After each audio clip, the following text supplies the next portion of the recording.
Here we go.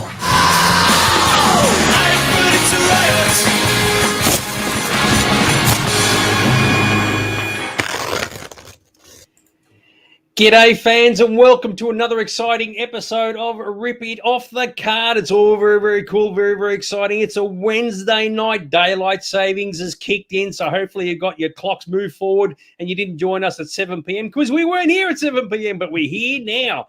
How good is that? Look at that. I can't believe the fact that people are actually calling us gentlemen. I mean, who's a gentleman? Like there and there. It's like, what is the deal with that? Are we gentlemen now? Are we, dude? I guess. Hi, Joel. Hi, everyone. Hi, Angelo. Everyone here right on 8 o'clock. Like I said, Dag was saying a surprise. It's daylight savings, but we managed to all get here at the right time. Absolutely fantastic. Now, this is actually a bit of a special episode, not because of the fact we're discussing Battlestar Galactica, but it's actually our 30th episode. So we've been going effectively for 30 weeks.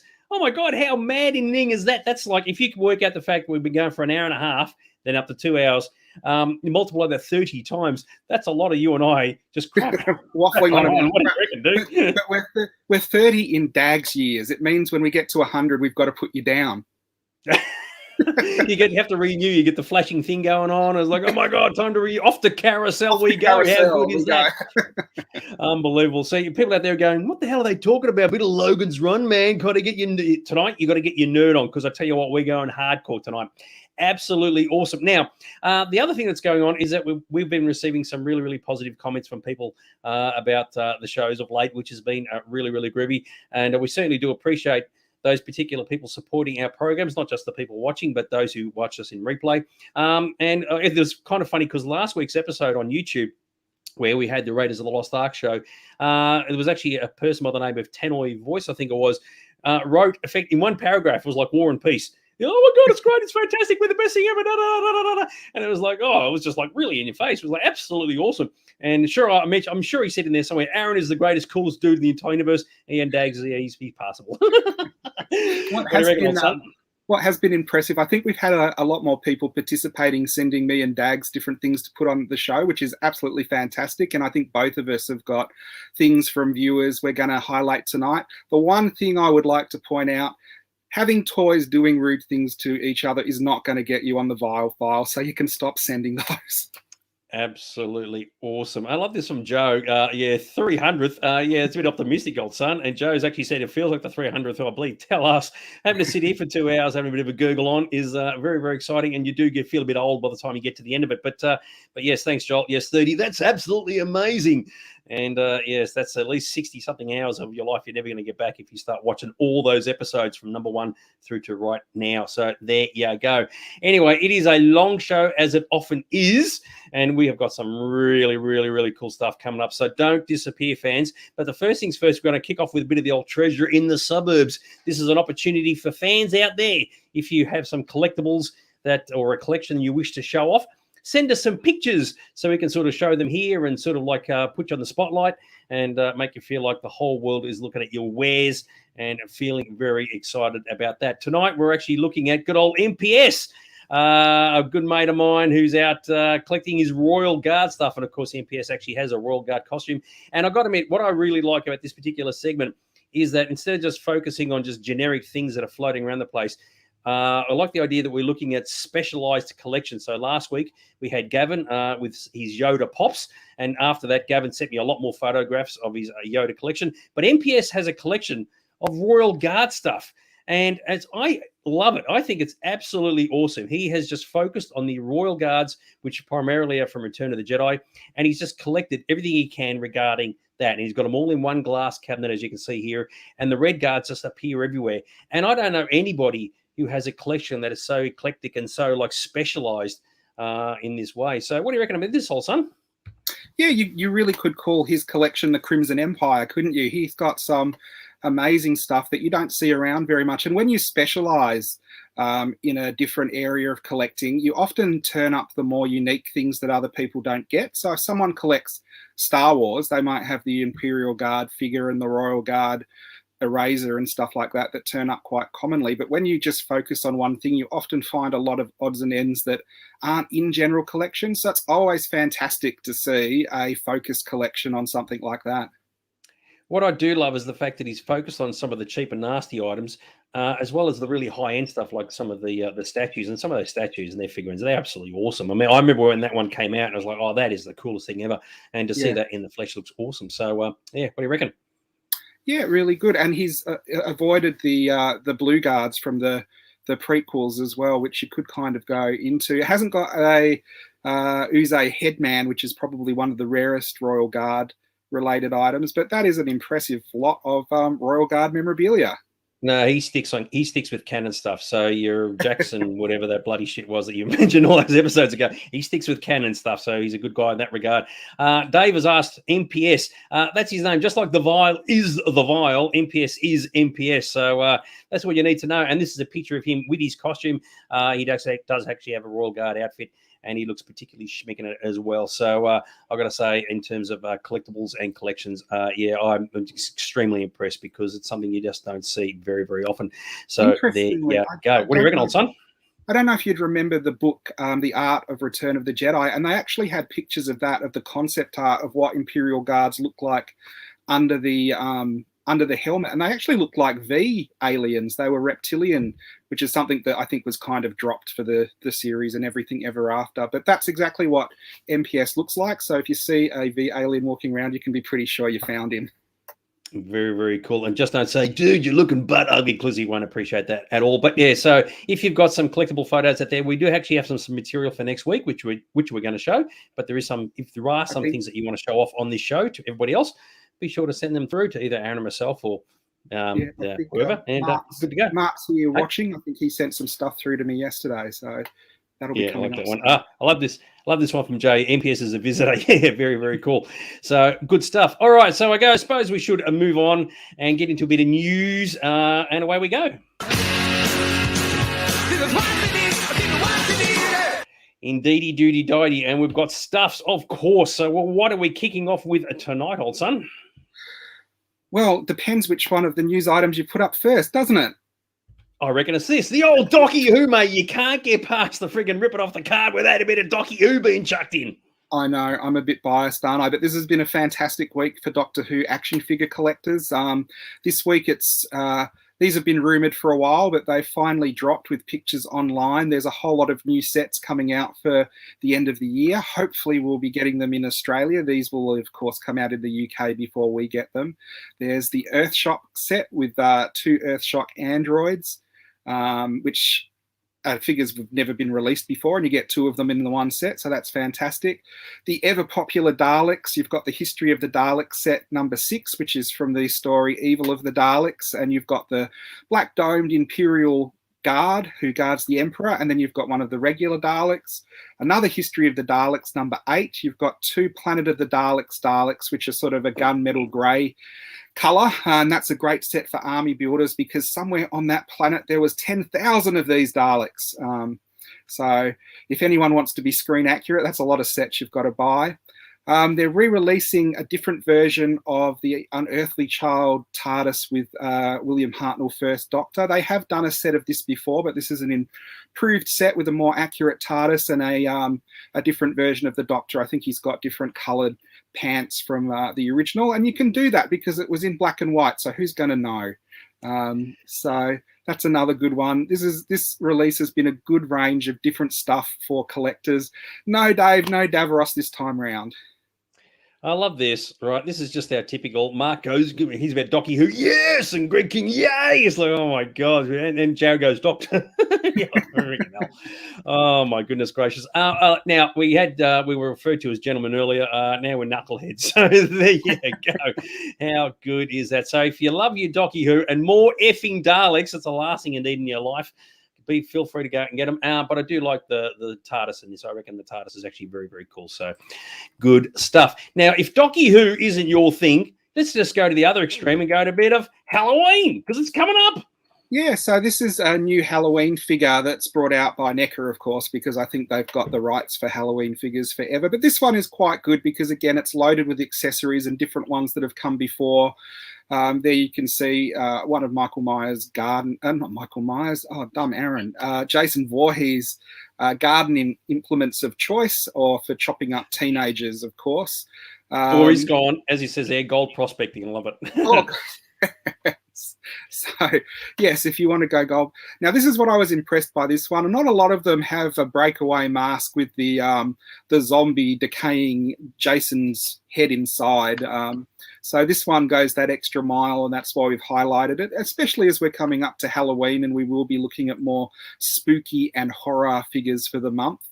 So this is the first one we're highlighting, and you can take the mask off, and I kind of think it actually loses something without the mask. I think it's the mask that's spooky, and when you don't have the mask on. And of course he comes with when he wants to prune those teenagers that are high up in trees, you've got a tree pruner with a long handle on it, and then of course an axe for murdering people in sleeping bags around their fires. So that's a good version of Jason for anyone who collects Friday the 13th stuff. I love this one. It's a whippersnipper for Jim's mum. Absolutely awesome. And just quickly, there was a question. The TARDIS is from the pilot episode. Is that correct? The TARDIS is a new version. I'm pretty sure the TARDIS in the pilot episode and the show were pretty much the same. The version they're doing this time is more accurate than the one that came out about 15 years ago. This is a great line. I love this one. Head clipping. He's grouse. Well done, Thomas. And Jared goes, "Oh my God," he just groans. I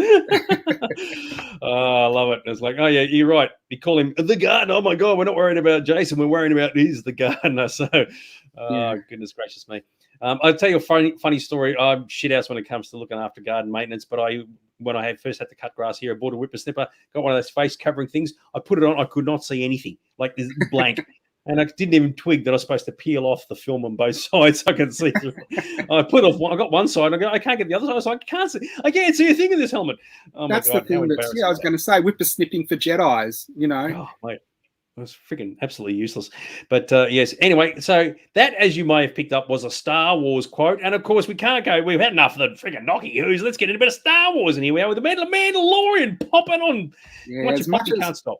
As much as I don't like pops, we're going to report on them because I know a lot of people do collect them and think they're popular. And these are going to be doubly popular because they're from one of the favorite Star Wars franchises at the moment, The Mandalorian. And we've got a whole heap there from hologram Mandalorian and Grogu or the child. And we've got even Boba Fett on his throne from the last episode. And I'm sure there's going to be a lot of Boba Fett merchandise coming out towards the end of the year when the new series of that. And then you think pops are small, but then you've got the Luke pop and the Death Trooper pop holding Grogu, which is even smaller. So that's must be one of the smallest pop creatures ever created. I do have an Ant-Man, which is pretty small as well, but that's got to be about the same size. So there you go. They're around now. If you are into the Mandalorian, I think they'll disappear really fast. So I'm just trying to work this one out. So all the characters have a name. So for those who haven't picked up, that's Fennec Shand and that's Fennec Shand. They're both the same character. But will they market the Fish Lady as the Fish Lady? Because to the best of my knowledge, she never had a name. So I think they're marketing her as food dispenser. Actually, you would have thought they would have had the little. No, it was actually Grogu eating all the eggs, wasn't it? So yeah, have a little container with all little fish eggs in there. Now, if they're smart, they would have that. Yeah, Frog Lady. Yeah, thank you. I knew that. Yeah, so yes. Oh, here we go. Frog Lady. Everybody's going the full frog here. So yes, very good. I like this one. Jason was cosplaying the creature with the Black Lagoon. Very, very good. Love it. Very, very good stuff. Oh, the Vile's always talking about his Babu Frick. He's got the Babu Frick pop. Once you're popping your Babu Fricks, life is always going to be good for you. Speaking of things that are good for you now, you are going to love these people who are watching this episode. It is a classic version of Greg's King's Cheaper Things. What have we got tonight? We have finally had something arrive. We didn't think it would happen. We thought we were pouring money into something that was never going to turn up and this whole segment was going to be a disaster. But it turns out that it was all worth it because what we've got is absolutely amazing. Now you can see in this picture, the product that was advertised is along the top, which is the Commander Cody Clone Trooper helmet prop replica, lovingly recreated and hand-painted 1-to-1 scale. Would be approved by the 501st for sure because it is that accurate. Now, I think everyone knows I was telling everyone I would do the openings live on air so we could see our reaction as we open them.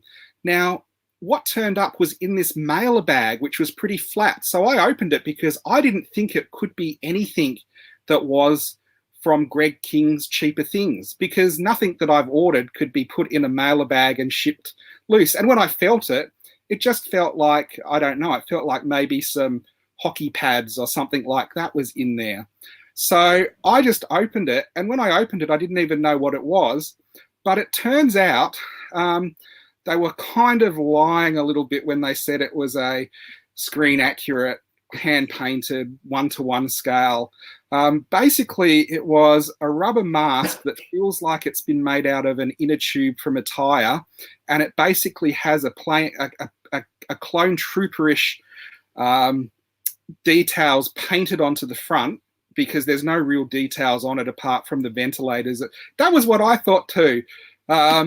Just, yeah, vinyl. But the great thing about this is, and my son is modeling that there. While he's modeling it, he is saying to me, take the pictures, take the pictures, take the pictures, because it is choking him, because it actually smells like burnt rubber. So not only is it offensive to the eye, it is offensive to the ear, to the nose as well. So we have, thankfully, this is a consumer warning. Anyone who gets this come up on their Facebook feed, do not buy the replica expecting you are going to get a replica. See, I think, I'm going to cut you off there. I think you're being a bit too harsh. I look at that and I go, mate, it looks 100% perfect to me. Sure, the paint job could be a little bit better, but as far as I'm concerned, it's completely ridgy-digi. Oh, let's have a look at it. Look at that. Hold it up. There we go. What are you talking about? That's 100% right on the money. I can see Lucasfilm going, yep, we'll have one of those. Thank you very much. It has a scope, but that's about it. And as you can see, it can handily be folded up and put in your pocket. So, if you're sick of wearing it, there's no worry. When you're off to Supernova and Comic-Con and crap like that.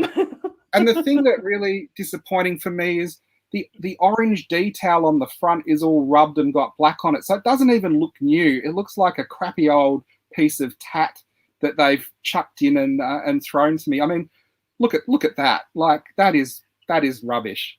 All right. So now you put that down, right? Now I've got a very, very good comment here from Dave, right? He said he's perfect for Halloween, orange like a pumpkin. Well, ironically, here we go. We're going to call this up. What are you going to say about this? Well, interestingly enough, in the packet that comes with it, there's actually a little slip of paper that says, if you don't like this item, we're happy to hear from you. So I basically sent them a letter, and we debated whether we put a whole lot of text on screen because it can be boring, but what we've got back and forward is absolutely hilarious. Hello, I received your parcel yesterday and was looking forward to getting the screen accurate Star Wars Captain Cody prop replica helmet with hand painted details. I was disappointed that what I received was actually a bloated pumpkin infested with bugs, spiders, and snakes. When I tried to make my son wear this, they tried to bite and kill and eat him. I'm very disappointed in this and that this would happen. Can you please send another replacement mask with no vermin infestation? And they actually replied to this.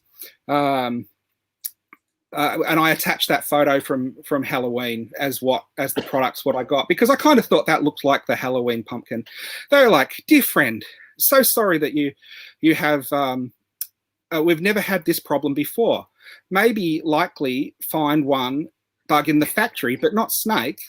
Are you sure that this is our product? Compare photos. It does not look like helmet from purchase. Item replacement is a possibility, and customer happiness and well-being is our number one top favorited priority. Can you please find the original order invoice, and we will fix problem super fast.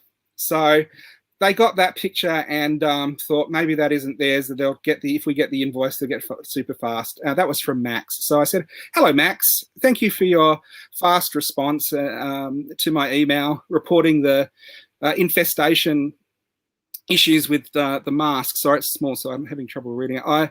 I'm surprised as the picture was very different from what I was expecting. I'm super happy though with my Halloween horror mask, though. Maybe likely find one bug in the factory, but not snake. Are you sure that this is our product? Compare photos. It does not look like Halloween pumpkin. but would you wait for the receiver signal broadcast on Halloween before you activate the internal vermin to destroy the children? Can you please send a replacement mask to use out on my son on Halloween, as this would make my evening? Thank you very much.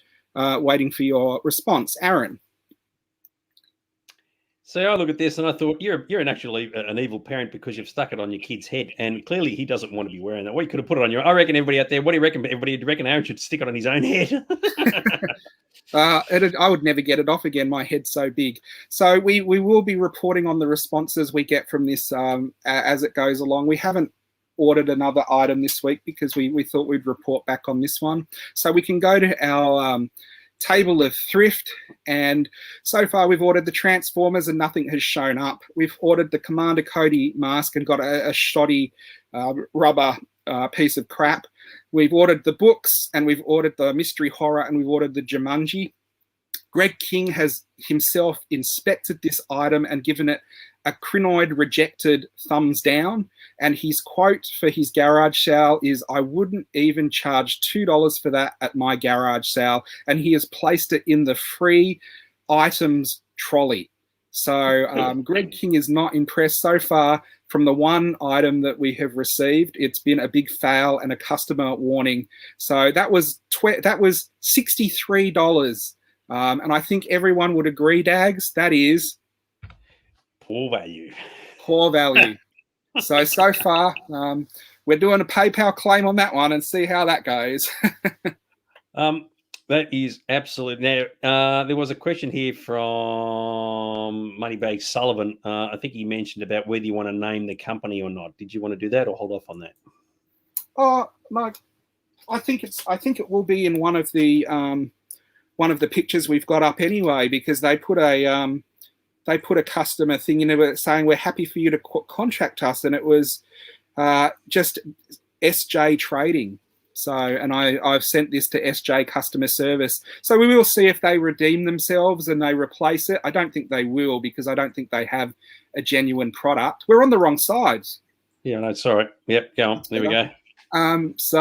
So I don't think they'll replace it, and we'll see how we go when I ask for a refund. But at the moment, I'm playing with them, telling them that their mask was full of vermin, and see what happens. There's an absolute moment, fans, because I've seen some of the correspondence where Aaron has said to them, he's going to shame your company and it was going to impact your family for generations to come. Oh, he's an tell you what, don't get on his bad side. He's an absolute prick when he wants to be. So there you go. Oh, golly. Very good. I like this one. An Aaron challenge. Yeah, absolutely love it. Very, very cool. And on a completely unrelated note, Gillian has joined us, and she said she's late but not pregnant late. So I'm glad about that. Last thing you want to be doing is either having a kid while you're watching the show or conceiving a kid while you're watching the show. I actually think we're like contraception. I think you watch us and nothing's going to happen. Yeah, imagine that saying the little junior. You wouldn't believe it. You would conceive while we're watching Rip It Off the Card, and we're just going through Greg King's cheaper things. But anyway, it could be worse than that, little junior, because we could have conceived you during this. It's the Lord Vile's Vile File. Yes, I was going to say that. It could have been worse. Conceived during a particularly good episode of the Vile File. So here we are again with our ever-popular Vile File segment. And Lord Vile has been sending us postcards from Disneyland, but he isn't sending us anything from Disneyland this week. This is the Vile File Shrektacular. And he's obviously in a different storybook land now, because this is all associated, well, most of it's associated with the character Shrek. I'm going to cut you off there. So Rob has said with S&J Trading, it's shit and junk. I don't know what he's complaining about. I think it's all value for money myself. So I still reckon Aaron should put that helmet on because it's going to look so good. Anyway, keep Shrekking on, son. No problem. So what's our first item, Lord Vile, from... the Vile sent us a message saying that as Halloween was coming up, he was going to recommend some Shrek masks that are commercially available. These are all genuine. As kids love Shrek, and Halloween is full of horrific characters, and these sure are horrific Shrek masks. You can see there, the first one is Shrek when he's been possessed by Satan with evil red eyes and a leering mouth. We've got Shrek laughing, which looks more like a cross between Jim Carrey's mask and Shrek than actual Shrek. We've got a very domed Shrek on the end there, which I think that's probably the creepiest of all. If you saw that Shrek coming, you'd walk the other way. Underneath the real Shrek that is looking quite confused is a happy Shrek, and that one's not too bad, but it's having a good laugh at the other mask. I found someone who'd done a product picture of that first mask, so we've got that one there. Again, it's not really doing you any favors if you're a Shrek fan. It is looking more like a horror one.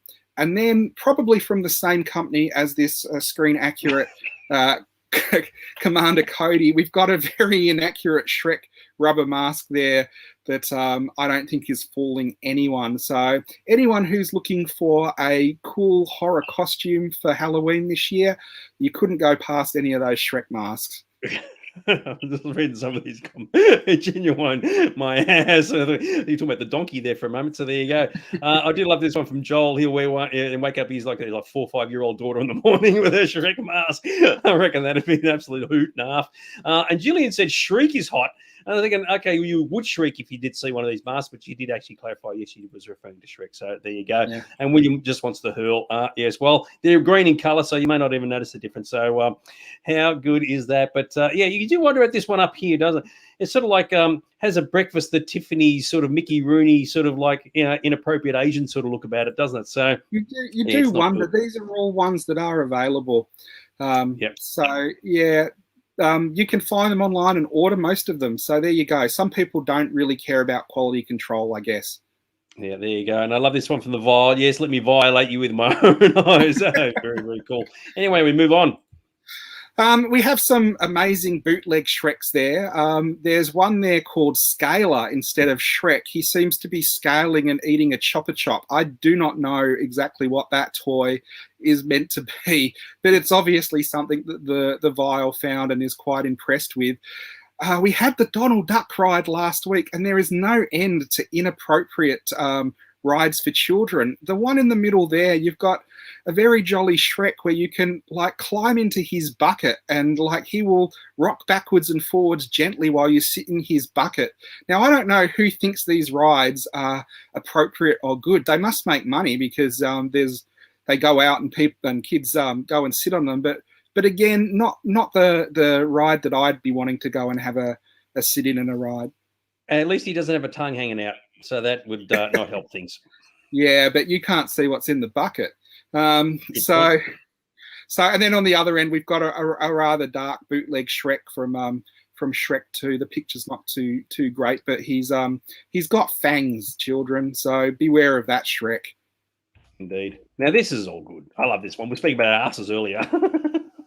Now this was one of the contributions we had from one of our viewers who sent in some stuff. It was from James, so thanks for this. The lollipops up the top are genuine Shrek lollipops. You can get, like, there's a Shrek and a donkey and a Puss in Boots there, but Puss in Boots you can't really see that well. Now I don't know which one you'd prefer to slip into your mouth, Dags.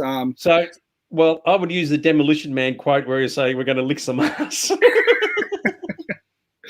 All of those, I particularly think if you gave the Shrek to a kid, even a kid would have trouble like eating one of those lollipops.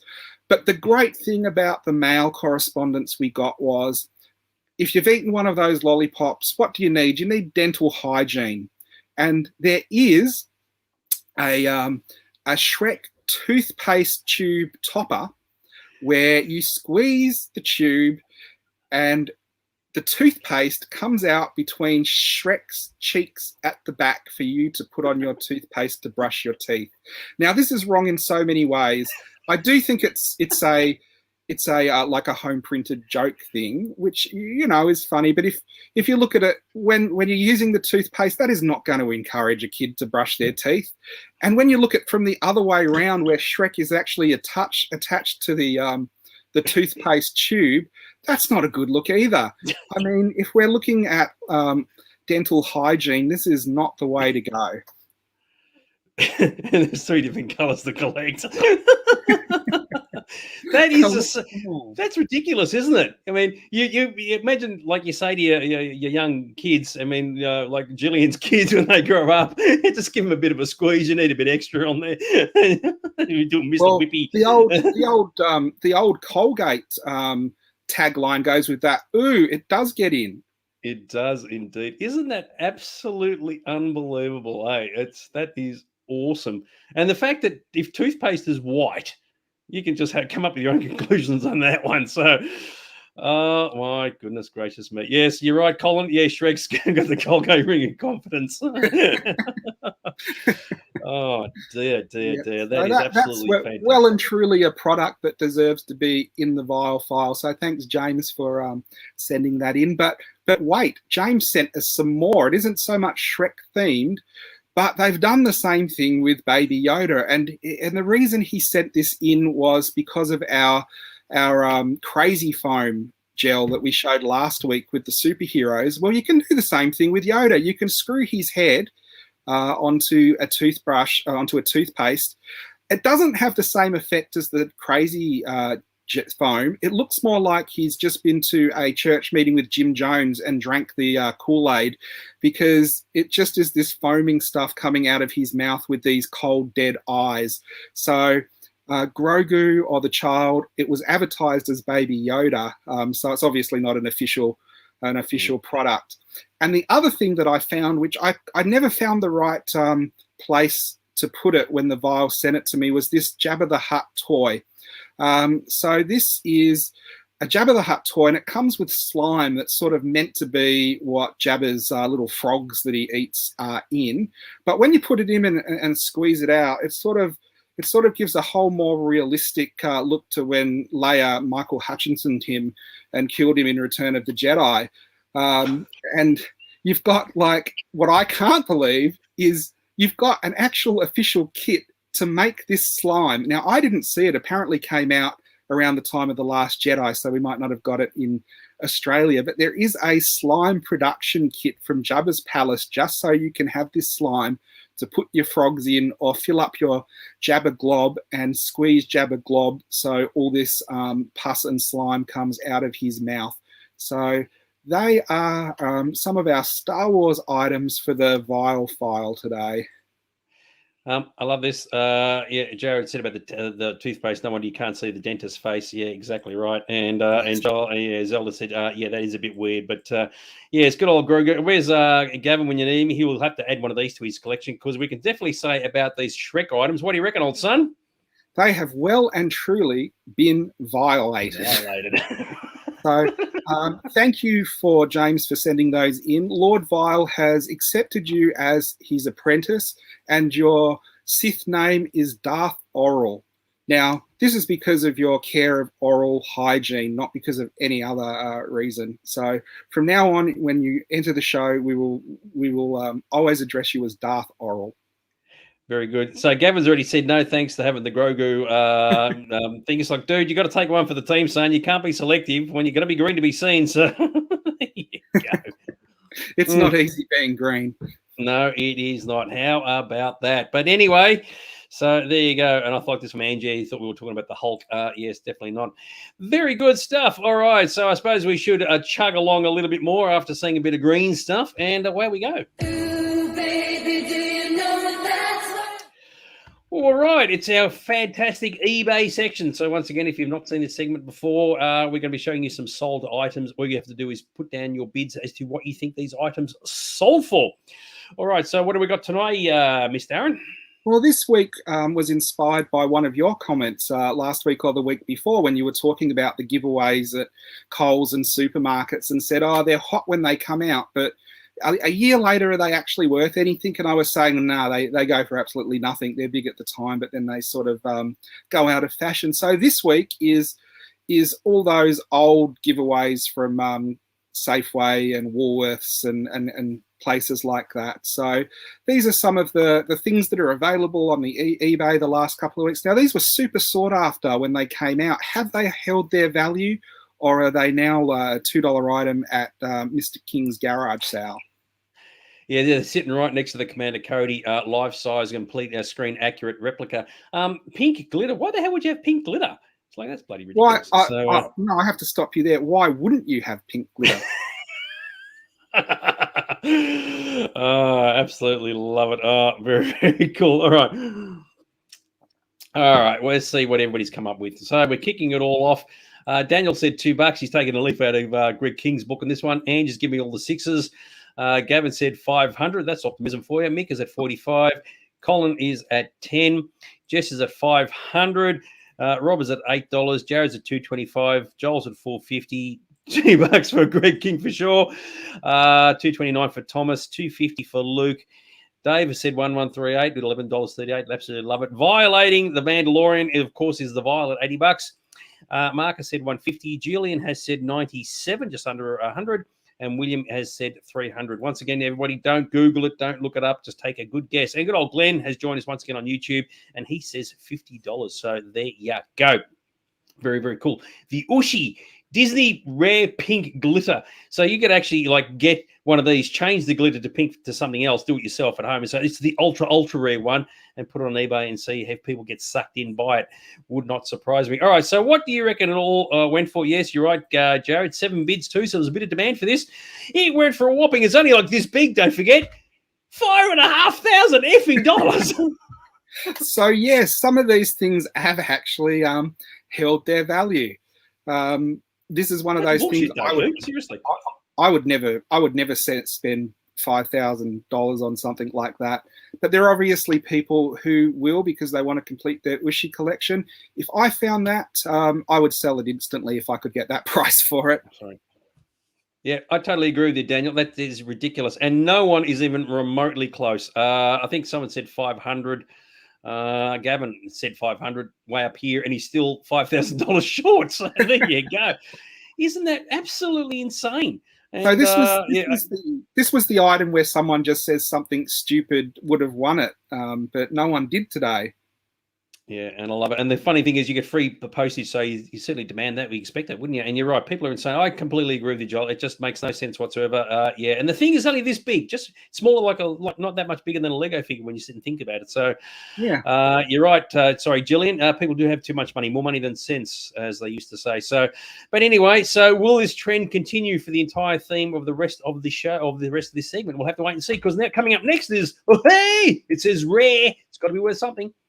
Well, this is rare. It says it's rare, but these are in the shops at the moment. This is the current Woolies Lego block collection. You can get a rare Chase Mr. Gold Woolies employee, or he's a Woolies customer pushing his gold trolley.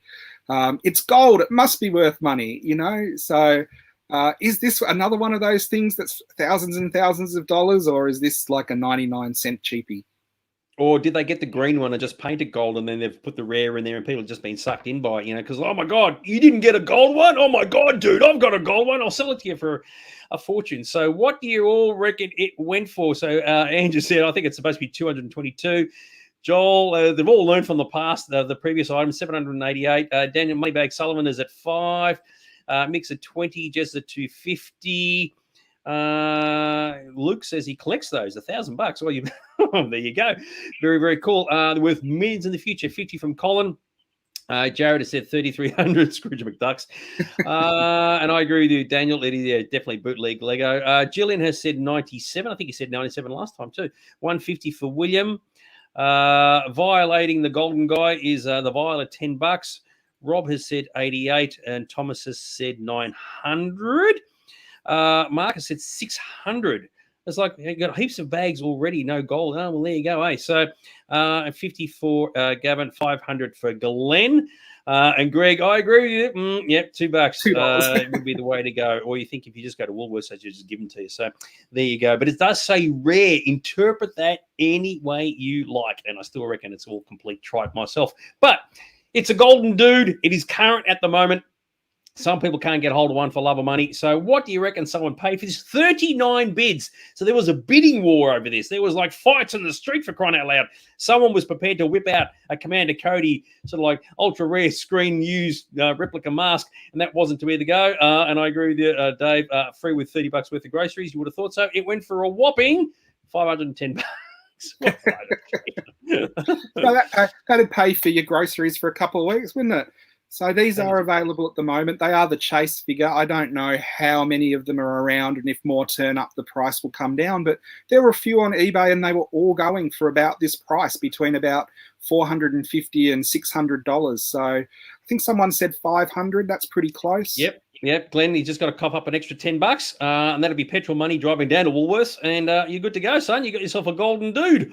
How about that? And I agree, Jared. It is absolutely ridiculous. And in fact, if anything, if Woolworths are producing these particular gold ones, and they are sort of like hard to get items, that actually means they're milking the business, because people are going to buy this from the stores and then eBay them, as we've seen here. And people who are collecting these things now are going to be fighting like mad to get them. So, yes, totally disagree with this concept in a big way. So there you go. And I like this from Jillian. Yes, you need more money to spend on shit. Yeah, exactly right. So instead of people like buying groceries, they're now going to be buying these things instead. Yes, indeed. Anyway, we move along. Look at that. Lion King Ushis. So here we go. There's two of the rare Lion King Ushis. These were ones that were quite hard to get when the Lion King was about. There is the spirit of Mufasa.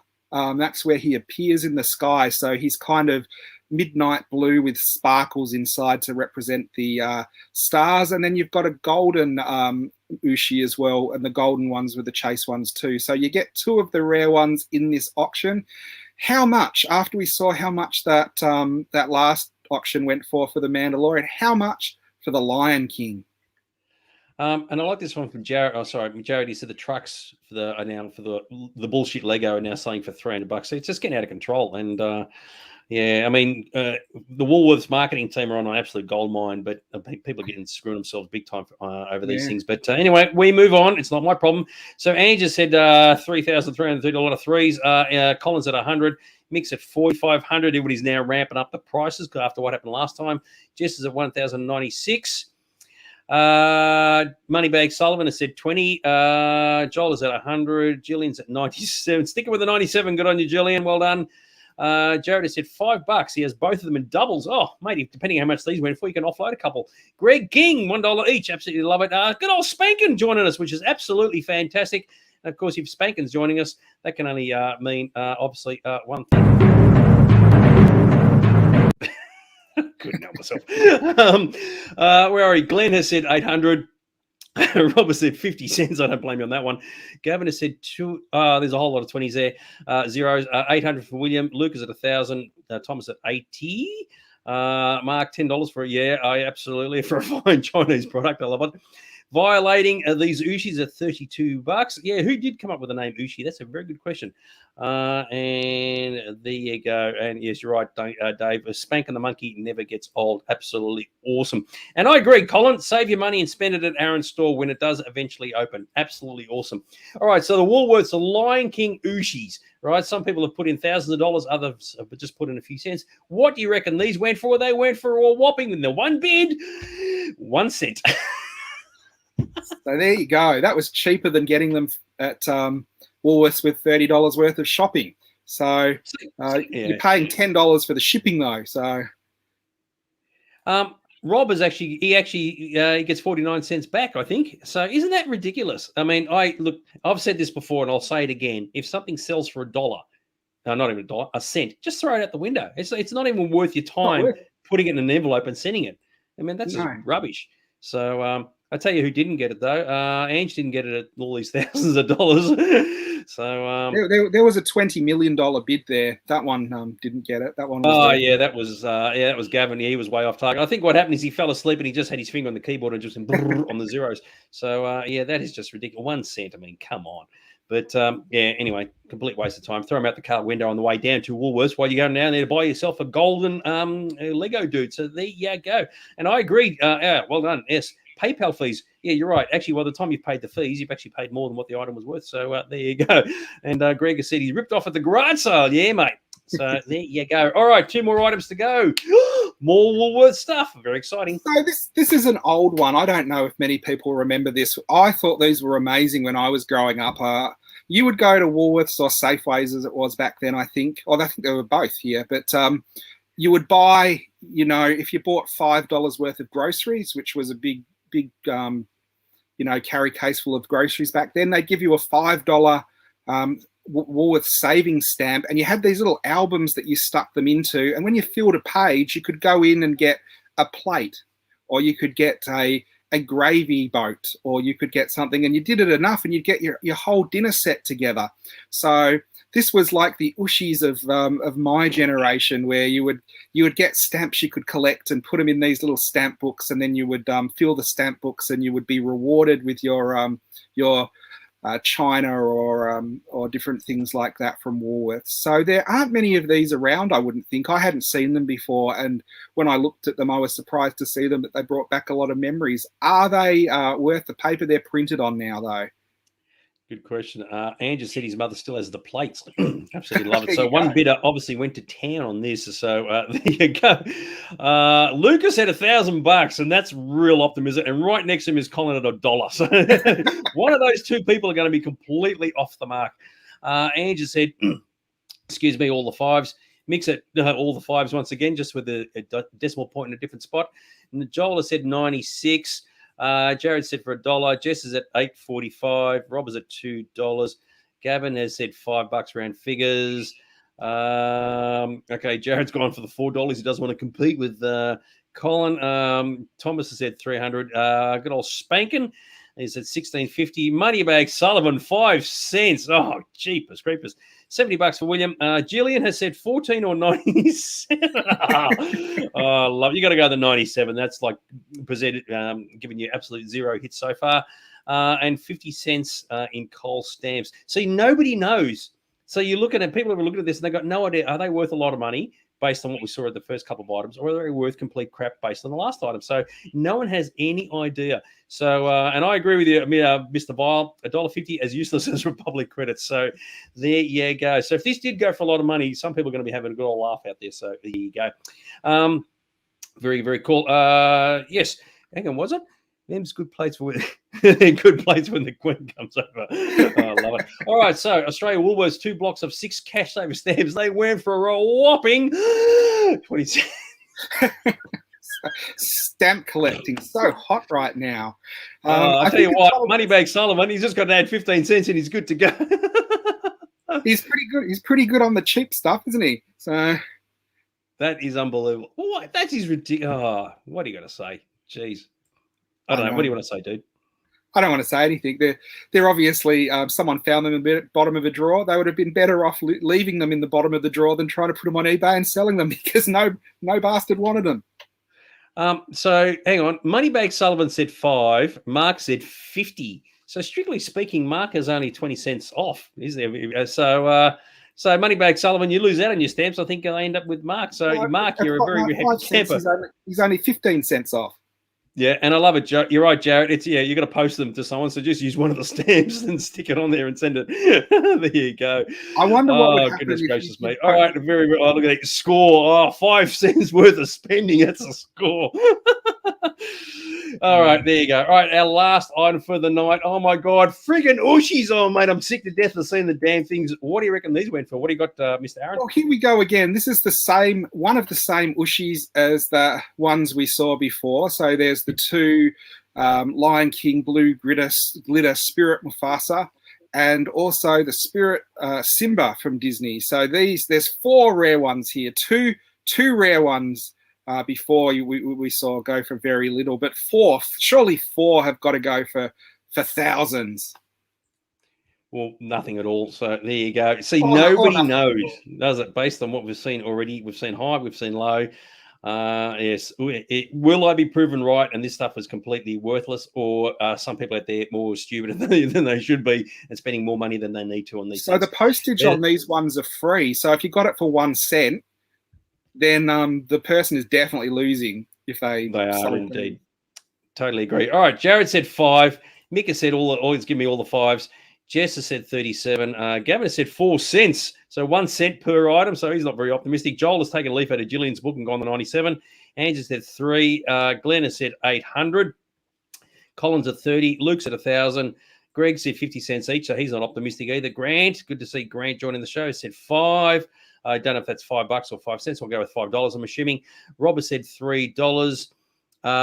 William has said 77. Moneybag Solomon has said 2. Violating the Ushis once again is the old 60, 60, 66. Mark has said 2. Paying someone to take them away at 10 minus 10 cents. Is that even possible? There we go. 8 spanking dollars. I love that one from Mr. Spankin. And Jillian says, I wonder if it might be a winner this time. The 97. Jillian, you've got to get one at some point. So, yes, you'd have to wait and see. So, 4 rare, they do say rare, blue glitter spirit and orange Simba doodads and Mustafas. And I keep thinking Mustafa because it's is it Mustafa? It's Mufasa. Bloody hell, they all sound the same. Yeah, as a Star Wars fan, I just say Mustafa and get it over and done with. So there you go. All right, so what do you reckon the Ushis went for? Once upon a time, you get it from Woolworths, and they went for a whopping, hold on to your hats, $7,000 effing dollars. What's the deal with that? So this has got to be some money laundering scam, because who would pay that for those 4 Ushis? Now, it comes up in sold items and it says it's sold and the person has good feedback. And I do not know why some of these Ushis go for an absolute fortune and seemingly very similar ones go for $1 cent each. It is just crazy, though. I'll tell you who didn't get it. Hang on, give me a second. I've got the screen's moving too quick. Give me a second. Jillian, $97. Nah, you're out of luck. So 5 times, no score. There you go. The closest. The 1,000. Luke was 1,000. Yeah, Luke is 1,000. Yeah, you got to cough up an extra $6,000 though, dude. So go and have to sell some pencils on a street corner for that, I think. So yeah, that's crazy, isn't it? Yeah, I know. Yeah, and I agree with you, Jess. Yeah, there's no justification. If you show these to your friends and said, I coughed up $7,000 for these, they'll think, yeah, you need to go, need your head read. So, and I agree, totally ripped off. Yeah, it's bullshit, isn't it? So there you go. I agree with you, Grant. Yeah, go to your kids' cupboard and just sell all the Rorschachs, and you can finance your holiday for next year once we can finally leave the country. So there you go. Unbelievable. And it is very, one of those items that I see and go, oh, I can't believe someone paid so much for that. And then I imagine myself coming home with 1960s Doctor Who soap and going to my wife, look what I got for only $1,000, and her rolling her eyes at me. And I guess it is all degrees of what we collect and what we enjoy. And obviously there are some people that really love their Ushis. There you go. Look, see, Mark's already ahead of the trade. Do you trade? He's got some Ushis he wants to bring. Anything more than $1,000 and he's not interested. So there if you bring in like a bucket load of Ushis, I'll swap them for a sheet of Coles stamps. Yeah, absolutely love it too. So there you go. Anyway, so that was our eBay section for tonight. Yes, make of that what you will. So there you go. It's almost heading towards 9 o'clock, and we've got our big discussion time. This was an absolute ripper. Really looking forward to this one. So we're looking at the ultimate of Star Wars ripoffs. No, I'm only joking. Of course it wasn't. Of course, we're talking about good old Battlestar Galactica. Woo! There we go. So this is one of those topics. Dags and I both grew up with this and both enjoy it. And we've kind of looked through the merchandise and had a bit of a talk today about like how much there was that we didn't realize and how good it is. But the story of Battlestar Galactica parallels Star Wars very closely, so closely that you might think that one was actually copying the other. But we will talk about that, because we're going to look at this more holistically than just the merchandise, because Battlestar Galactica did do a lot that affected the toy industry in a broader way because of some of the things that happened during the production and with the toys of this franchise. I have to say, I love Battlestar Galactica. At the time, there was probably, a year or two where Battlestar Galactica and it was equal to Star Wars in popularity with me, because it was on TV every week and there was new adventures where Star Wars was sort of a once every 3 years thing.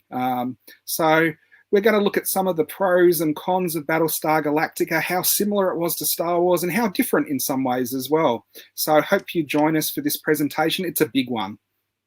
Yeah, for myself personally, I just taken in by the Cylons, all the chrome, and it was just like, oh, they look spectacular. Yet, ironically, the funny thing I found is that when you look at them from the waist up, like we saw in the photo, they look spectacular. But from the waist down, they're crap because it's got black legs with a bit of chrome around the bottom, and they even had loincloths. Yeah. It's like it's like the design people who designed them thought, what do we do now? Because the top looks grouse. Because when you see them in the ship in the Raiders, and you got the three of them sitting there, they're just like light gleaming off everywhere. But when you see them walking, they look really pox. But you know what they should have done? From the waist down, clear with pink glitter. Yeah, exactly right. And you're right. We will be discussing the A team.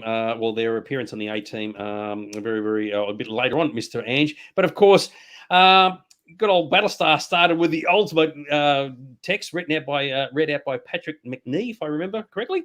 It was, and he came back into the series as a character. So it was one of those things. I don't know if it was by design or they planned it, but the text was, there are those who believe that life here began out there far across the universe with tribes of humans who may have been the forefathers of the Egyptians or the Toltecs or the Mayan. And you know what? That gets you in straight away because it sets up the mythology at the beginning of every episode the same way as the opening crawl did from Star Wars. Although because I never actually knew what the word Toltecs was, and I thought because we're a collectible show, I thought, is that supposed to say Tall Toys? See, I'm already in the mindset of collectibles. So yes, very, very cool. Yeah. So Battlestar Galactica had quite an expansive cast. These are the male Galacticans, the Colonials, and for its day, it had quite a diverse cast and covered a lot of different races. And you'd see that a lot of people who usually wouldn't be in main parts got main parts. So you've got Boomer there, and Starbuck, the guy on the bridge who spoke once in a while, but no one remembers his name, Apollo, Adama, and then a couple of other pictures. You've got Colonel Ty. It was set up to sort of have someone that everyone could look up to and would appeal to everyone. I love the fact that the guy in the middle, if I said, oh, yeah, dude, don't you know his name was Fredericks? You'd be going, oh, shit, how did I know that? And I just made it up. So there you go. But brown is obviously the going colour in the colonial fleet, right? Everybody loves brown unless you're one of the big wiggers, you get to wear blue. And with the fact that I've got to chuck this picture in, I've actually worn a screen-used version of Apollo's jacket. We sold it at one of my conventions back in 2015. And it was actually, and the buckles are a pain in the ass. It's like those buckles, you're like, who would think of those buckles could be practical? But that's my little claim to fame. I've actually worn Apollo's screen-used jackets. I remember on the back of magazines at the time, they had a family and they were all wearing colonial gear and you could buy official replicas. And I used to think, how cool would that be? If you actually got it and walked around, you'd probably be beaten up by normal people. But I thought the colonial uniforms were pretty cool. I like this from man. You're not supposed to buckle them. But I thought, mate, I've got the jacket on. I want to see if these things actually do buckle up. And it's like these big, clunky, bloody things. It's like totally impractical. But I totally agree with you. I like this one. Was I even alive when this show was on? It was in the mid-70s, Gillian. So I'm not too sure how old you are. But yes, you can answer that one yourself. So yes, very, very cool. And then there's a lot of comments here. Spanker's got 2 Cylon outfits. So he's looking pretty, pretty cool. So when he wants to run out and buy another one, he says to Tash, oh, yes, I'm going to go buy a Cylon costume. And she says, yep, by your command. So there you go. Moby Dick, here we go. Both Star Wars and Battlestar had characters named after characters of Moby Dick. Well, there you go. Well, so you can say they've had a whale of a time. Boom, tish. Weequay in Star Wars, Moby Dick was Battlestar was Starbuck. So yeah, you're right. So Gillian said she was an 80s baby. We've got something regarding Battlestar and the 80s coming up. Don't run away, Gillian. You're going to absolutely love it. So there you go. All right. So with the male cast, of course, you had the female cast and some lovely looking ladies as well. So there you go. So Battlestar Galactica was quite interesting because now we have very gender equal casts where a show comes out and you will have a lot of females and males in different roles and command roles. You've got to remember at the time, Star Wars had Princess Leia, and she was the only woman in the Star Wars universe for just about all 3 movies until Mon Mothma turned up. Hey, what about Aunt Rue? I mean, you can't go, well, like, yeah, you got to cut everybody a bit of slack. Yeah, but Anyway.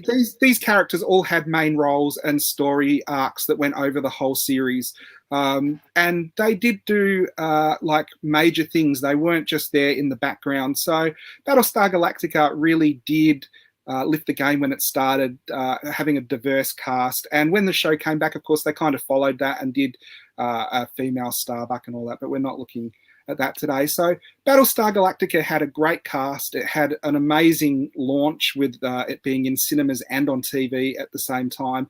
And when stuff like that comes out and is that popular, of course you're going to get a lot of merchandise to do with it. So you can see there's already a lot of characters that are pretty cool from merchandisers to choose from. And we'll see later which ones they went with and how popular it was. And because most of us were all pretty young when the show came out, so the Vile's pretty much, Babe Star. Yeah, you could sort of look at it from that perspective. I mean, as a 10-year-old kid when this came out, it was a bit hard not to get excited by looking at the screen. So, but yeah, some very, very, very cool.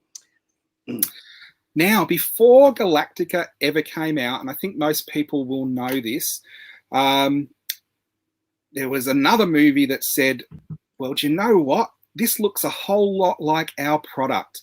And it's really interesting because I've read a lot about it over the last couple of days, and you look at it now and go, no, all science fiction movies were pretty much the same. And, they were just doing this out of spite because you had different production crew going from one production to the other and things like that. But when you read the rationale, you don't realize Star Wars was pretty unique at the time, and Battlestar Galactica did take a lot of ideas that were also in Star Wars.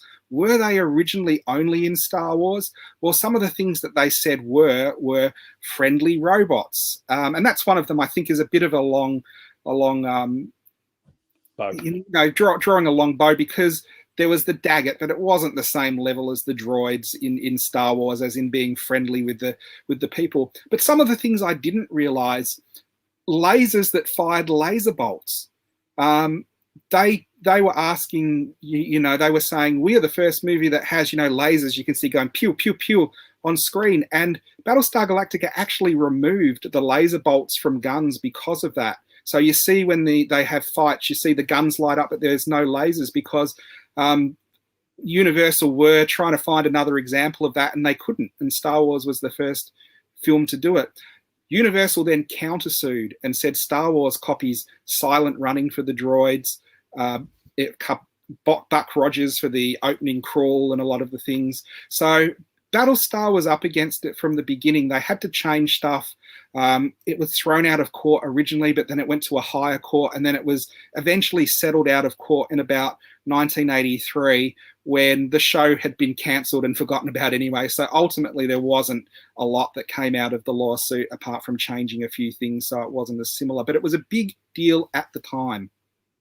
I like this one from Greg. He was going to name one of his daughters I can never pronounce it correctly. It's Cassiopeia. I think I always used to say Cassiopeia, but Lawrence Banks' character, and he didn't get approved at the time. Probably the reason why I didn't get approved because Cassiopeia, as I pronounce it, was actually a prostitute in the show to begin with. So it's not very good to say, let's name our daughter after a lady who sells her body for sex. So yes, I can see why that was back. She was a socialator.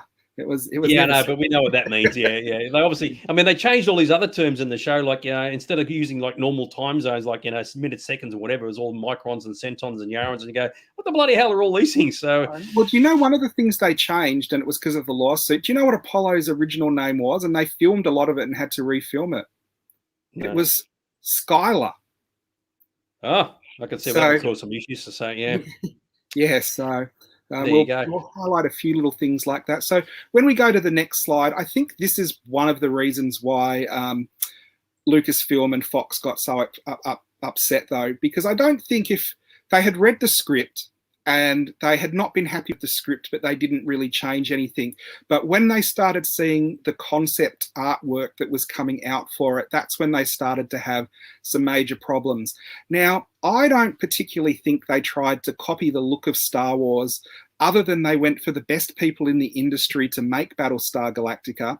and they went to Ralph McQuarrie. Now, Ralph McQuarrie is famous for pretty much being the artist that set up the original Star Wars universe, and Glenn A. Larson wanted to have that same kind of prestige. So he went to Ralph McQuarrie and gave him the script and wanted him to come up with major scenes that they could pitch to the studio. And because you've got the Ralph McQuarrie look to it, I think that's what subliminally makes it look more like Star Wars to me, I think. Do you think that as well, Dax? Yeah, you can certainly see the genesis of the two having very, very side by side sort of like angles, and you wouldn't want your production crew from one show looking at the other going, hey, what Ralph drew for those guys is actually better than what he's drawing for us. So it could have potentially caused a bit of a saga. Just something I wanted to bring up there. Marcus said you could say the same thing. We're talking about the robots being introduced. Buck Rogers came a bit later, so I don't think that was an issue at the time. And there was a classic line from Joe. We're talking about Cassiopeia. Hang on.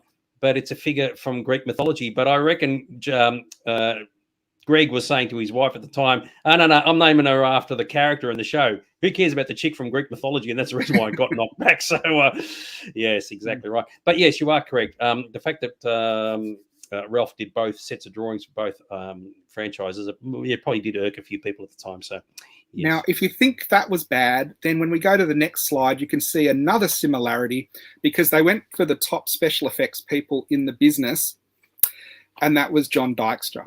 And this caused a major blowout because they were still working on Star Wars Empire Strikes Back when they were doing this pre-production stuff for Battlestar Galactica. So there are some pictures where they're producing Galactica in the same workshop as they were doing Star Wars at the time.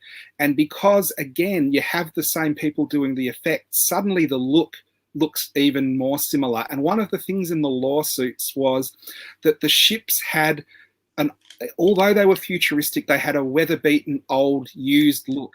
And again, that was one of the things 20th Century Fox said no other movie has done. And when Universal looked, they hadn't. Star Wars was the first lived-in universe where ships looked like they'd been used and worn. But they were already so far into production that they couldn't pull out. And John Dykstra was made one of the line producers on Battlestar Galactica, not because they wanted him to be a producer, but he was costing so much they couldn't afford to pay him for the special effects. So it was a way to get him to do the special effects by making him a producer, because then they could pay him extra money, which would bring him up to sort of the movie level of what he was getting for doing a big budget movie. Yeah, what didn't help matters is, like in this shot here, you probably can't see it on your screen, but the dude is actually wearing a Star Wars t-shirt. So that's like rubbing a bit of salt in the wound when you sit and think about it, don't you? So there you go. And you are right. Just going back to a couple of comments, Glenn. One of the reasons why you make your bad guys not human is because you can shoot the shit out of them and no one's going to complain about it. So it's nice and easy. That was one of the things I was talking about to Dags. In the original theatrical version, it was said that the Cylons were a lizard-like, a living creature. But for the TV version, they recut it and changed it so they were robotic, because purely they could shoot robots on TV, but they couldn't shoot as many living creatures on TV. So that kind of thinking was what changed some of the storyline. It's also another reason why in some movies and TV shows, your aliens will actually have different colored blood. You change the color of the blood and you can have as much gore as you want, so long as it's not red. And that's how you get around that particular problem. I like this comment from William saying it's show business, not friendly business. It is. And it's all about being cutting edge. And like the Viles mentioned, hey, can you copyright weathering? When you're the first show and or movie that's doing it, after like decades of science fiction movies and TV shows where everything's been crystal clean and polished up and nice and shiny, it is going to generate a lot of interest with the audience. So yeah, if you can say you're the first and that someone else has copied you, then that's actually like massive bragging rights. So I can see why it would have been an issue. Yeah. Yes. So Lucas wasn't pleased and 20th Century Fox weren't pleased, but they were allowed to go ahead and, of course, we all know that it came out. And this is some of the pre-release material for Battlestar Galactica. You can see even in this, they used TIE fighters and Star Wars ships because it was so close perceived at the time. And there's a Newsweek article down in the bottom there where they call Battlestar Galactica the son of Star Wars. And you can see that the talent that was putting it together was created and put together for Star Wars, and now was moving on and doing things as their own company. Now, ILM was the special effects crew for Star Wars. I think Dykstra went on and formed his own company called Aperture, which was again another caused rocky relationships between him and George Lucas. We could go into more of that, but we won't, because we're all about the toys.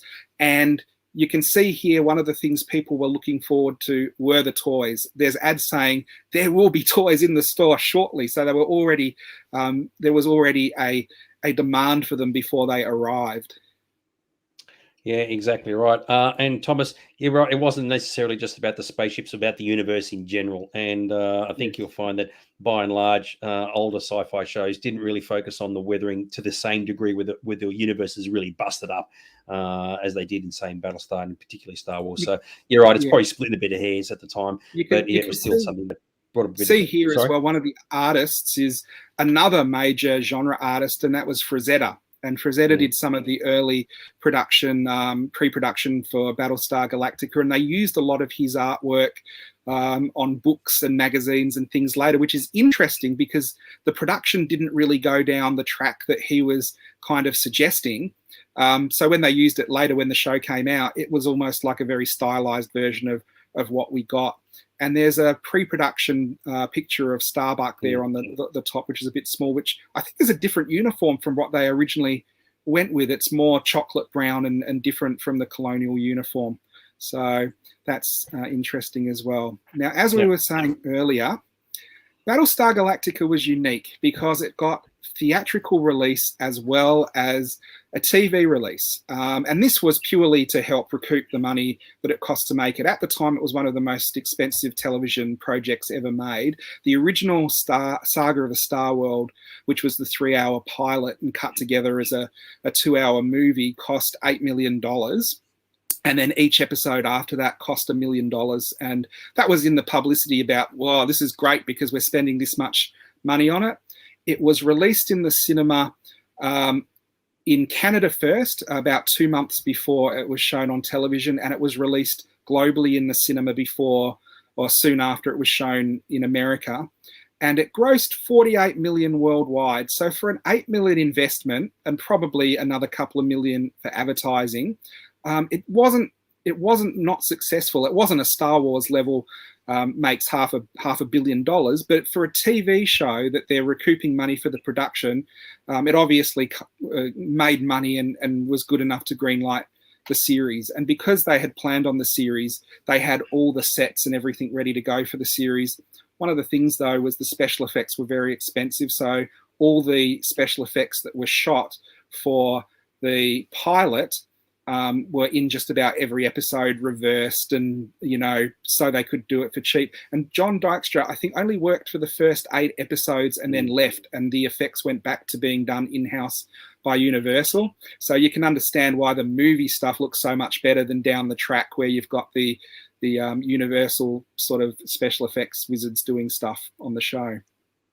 Yeah, it was sort of interesting watching the TV series based compared to the film, because in the film, they like with the Boltar character, they actually kill him, right? It's actually the Cylon whips out a sword and cuts his head off, right? Whereas in the TV series, because they needed the Boltar character to continue on, the Cylon pulls the sword out, and then the Imperious leader says something and he sheathes the sword back in. It's really, really badly edited. And they've just got a voiceover saying, no, instead of saying, oh, yeah, knock his head off. Oh, no, I've changed my mind now. We'll keep him around for a little bit longer because he knows shit. And so they figured that one out. So, yeah, there's actually a massive discontinuity between the film and the TV series for that reason. They kept him because the series was greenlit. So they did that. There's 3 films. We're going to look at the campaigns for the 3 movies. The first 2 are the original Galactica and Mission Galactica, which were the first half of the series. And then they also did Conquest of the Earth, which was Mission Galactica. Galactica 80, which we Right. don't talk about as much. Yeah. Well, I loved it. What can I say?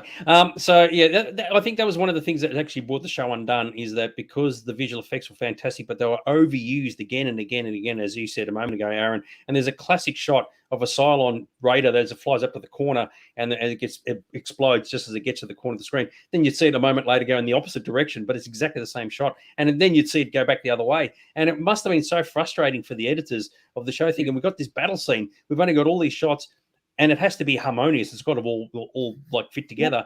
But people knew it's not like you'd be looking at it thinking, that is awesome. You're thinking, man, I've seen that 6 times already. So yeah. I think one of the things is, maybe if it was just in the movie in a couple of episodes, you've gotten away with it. But because it was in so many episodes, it really got old fast. And the other thing that shows how much of a budget they were on and how cheap it was, no one thinks about this now, but all the computer images on the screens cost a lot, because computer screens and start getting someone to program it was really expensive, and not a lot of people did it back then. And when you watch the show, in the very pilot episode where they blow up Rick Springfield, which is genius, they have on the screen, you see his ship falling behind and the Cylons catching up. But then they use that every time there's a Cylon fight. They show the same thing, and you're like, well, that's a really obvious scene from the start of the movie. You shouldn't be reusing that. But it was purely because computer power cost so much at the time, and it was futuristic. No one had a home computer or anything, but we don't think about stuff like that now. Yeah, I used to love it because they're saying, oh, there's one ship flying home, but the Cylons are behind them. You look at that graphic, as you said, you go, hang on, but there's 2 of them. Anyway. So this is some of the English and the international posters for Galactica. And Dags, I think you saw it in Sense-Around when it came out. I saw Mission Galactica in Sense-Around, and they actually made a point of saying, oh my God, it's in Sense-Around, mate. Hold on to your seats. It's going to be very, very exciting. But it was great to see this on the big... Hang on, sorry. I can just cut you off. It was good to see it on the big screen, I've got to say. It really... Because I saw the movie before I saw the TV series, and it was like, oh, mate, this is grouse. So, yeah, it's very good. Can you explain what Sense-Around is? Sense-Around was like a cheap version of THX, because the THX sound systems didn't exist back then, so it was meant to make the seats shake. So it's like when subwoofers weren't really a thing back in the 70s. But they actually had warnings. It's in Sense-Around. I think Earthquake, the movie that came out a couple of years prior, was in Sense-Around, as was this. But it was meant to be feel the effect. But yeah. There you go. Well, I didn't see these at the cinema. I only saw Conquest of the Earth, and that wasn't in Sense-Around. So you started with the best. What can I say? Anyway. So these are lobby cards that got the full release. This is the international version. This is actually the international version of Conquest of the Earth, which is the 3rd movie where they found Earth. And this is interesting because if you look at, if you look at the French poster in the middle there, if you took away the title, when I saw that, I thought, oh, this must be for some other movie. That has nothing to do with Battlestar Galactica, but that was the Battlestar Galactica Conquest of the Earth poster from France. So amazing piece of reimagining there. They obviously haven't given them a print of the movie to look up before they did the poster. Yeah, that's the name of the movie, Le Battlestar Galactica. So, there you go. Yes. The turbo cycles. Yeah, well, that came from Galactica 80, which we probably will discuss a little bit later on. So very, very, very cool. And this is the Mission Galactica promo stuff. And Mission Galactica was a couple of episodes, Fire in Space, from the series, and they cut them together. And it was another quite good movie. And they had the Jeff Bridges as the guest star and the Battlestar Pegasus. And I remember seeing this on video when I hired it and thinking it was absolutely amazing. The poster art for this is interesting because they've obviously got the actors, but some of them they've reinterpreted what they're wearing and put moustaches on some of them. And I always used to think, why would you put a moustache on Apollo? That's sort of one of those things where I always thought it was a bit weird. But Mission Galactica, of course, was shown in the cinemas here, not in the US, and it did well, not as well as Battlestar Galactica, but they're obviously making money for them to do a 3rd one. Yeah, when you want to see big-ass battle scenes in the cinema with Cylons and the Vipers, mate, you just watch Mission Galactica because that's just got shitloads of fights and it's grouse in that regard. I don't know if the cast got paid more because there was a cinematic release of the TV series. I don't know what happened with that, but I do remember when this was. Sorry, I do remember when this was coming out. I was like, oh, this is going to be mega, mega groovy. So yeah, sorry, go on. Yeah, I did look at that and I couldn't find anything. If you look at that kind of thing for Star Wars, there's every single background note and everything is known. For this, it was actually really hard just finding the grosses of what the movies made internationally. It wasn't on many websites, and it was a bit of searching, looking for it. I do think they would have had to get something extra for something being released in the cinema, though.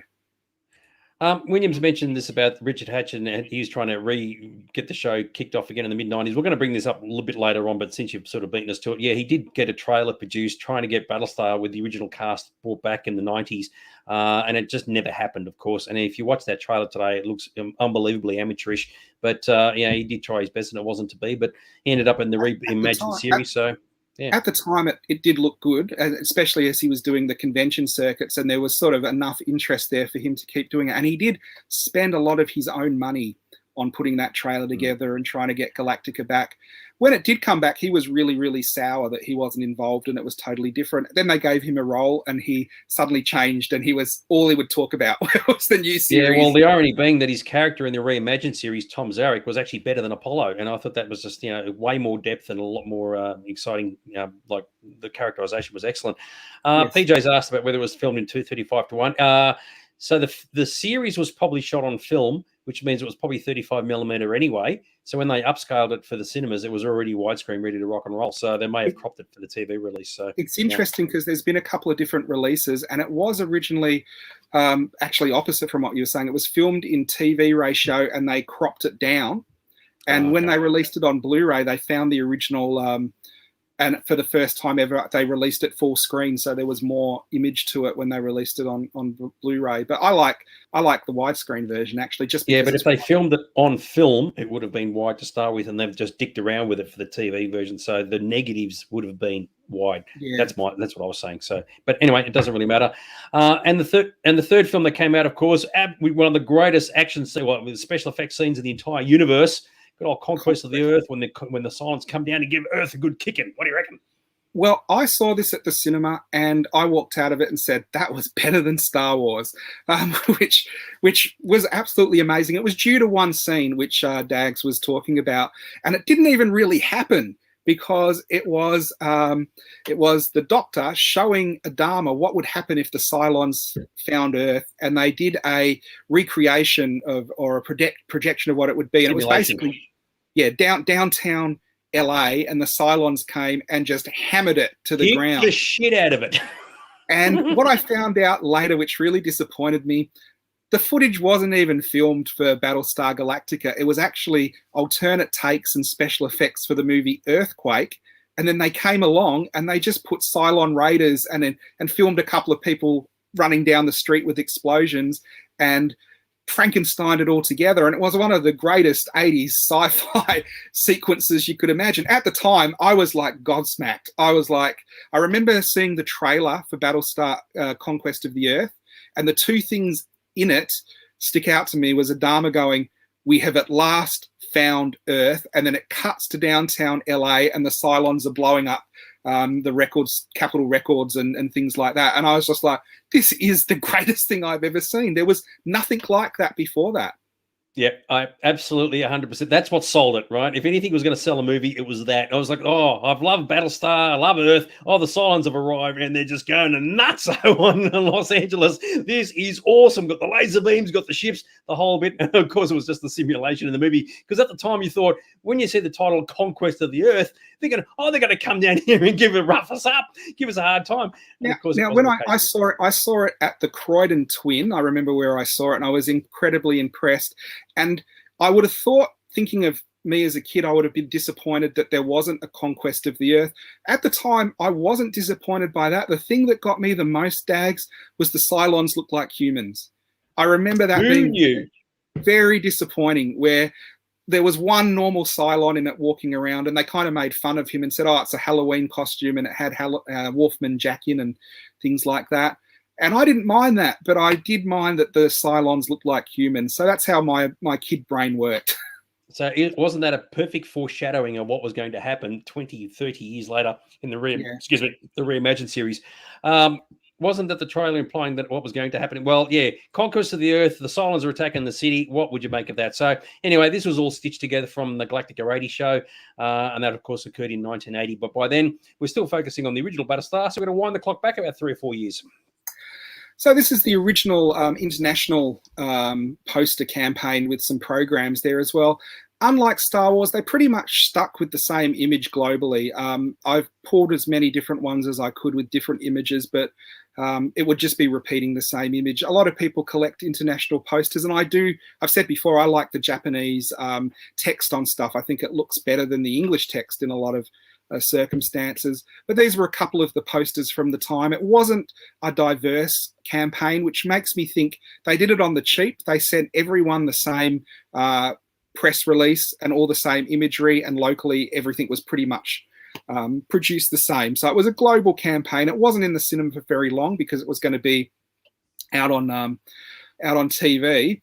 The one thing that this did do, because they had the 3 movies, it delayed Battlestar Galactica being on TV in Australia. So I remember it premiering when I was in grade 3, which was 1982, and the movie here was about 1979. It came out in 78 in other places. So I'd heard about Battlestar Galactica. I didn't see the movie, but I remember all my friends thinking it was a big major television event shown over 2 nights when it was originally shown here and then went into the series. And guess what happened when that happened, everybody, when it was being shown in America? So this is the American screening, and this is some trivia I found out when I was researching this episode that I didn't know. It was a 3-hour premiere, and they had about an hour and a half, which would have been the invasion of Caprica and the destruction, the Cylons killing the colonial fleet, the base stars turning up, and Boltar. And then they stopped it. And there was an hour peace accord with Jimmy Carter and signing of Israel and Egypt peace treaties, which stopped Battlestar Galactica an hour and a half in for an hour. If that was me, that hour they did that would have been the longest hour ever. As a kid, how could they do that in the middle of one of the biggest TV premieres ever at the time?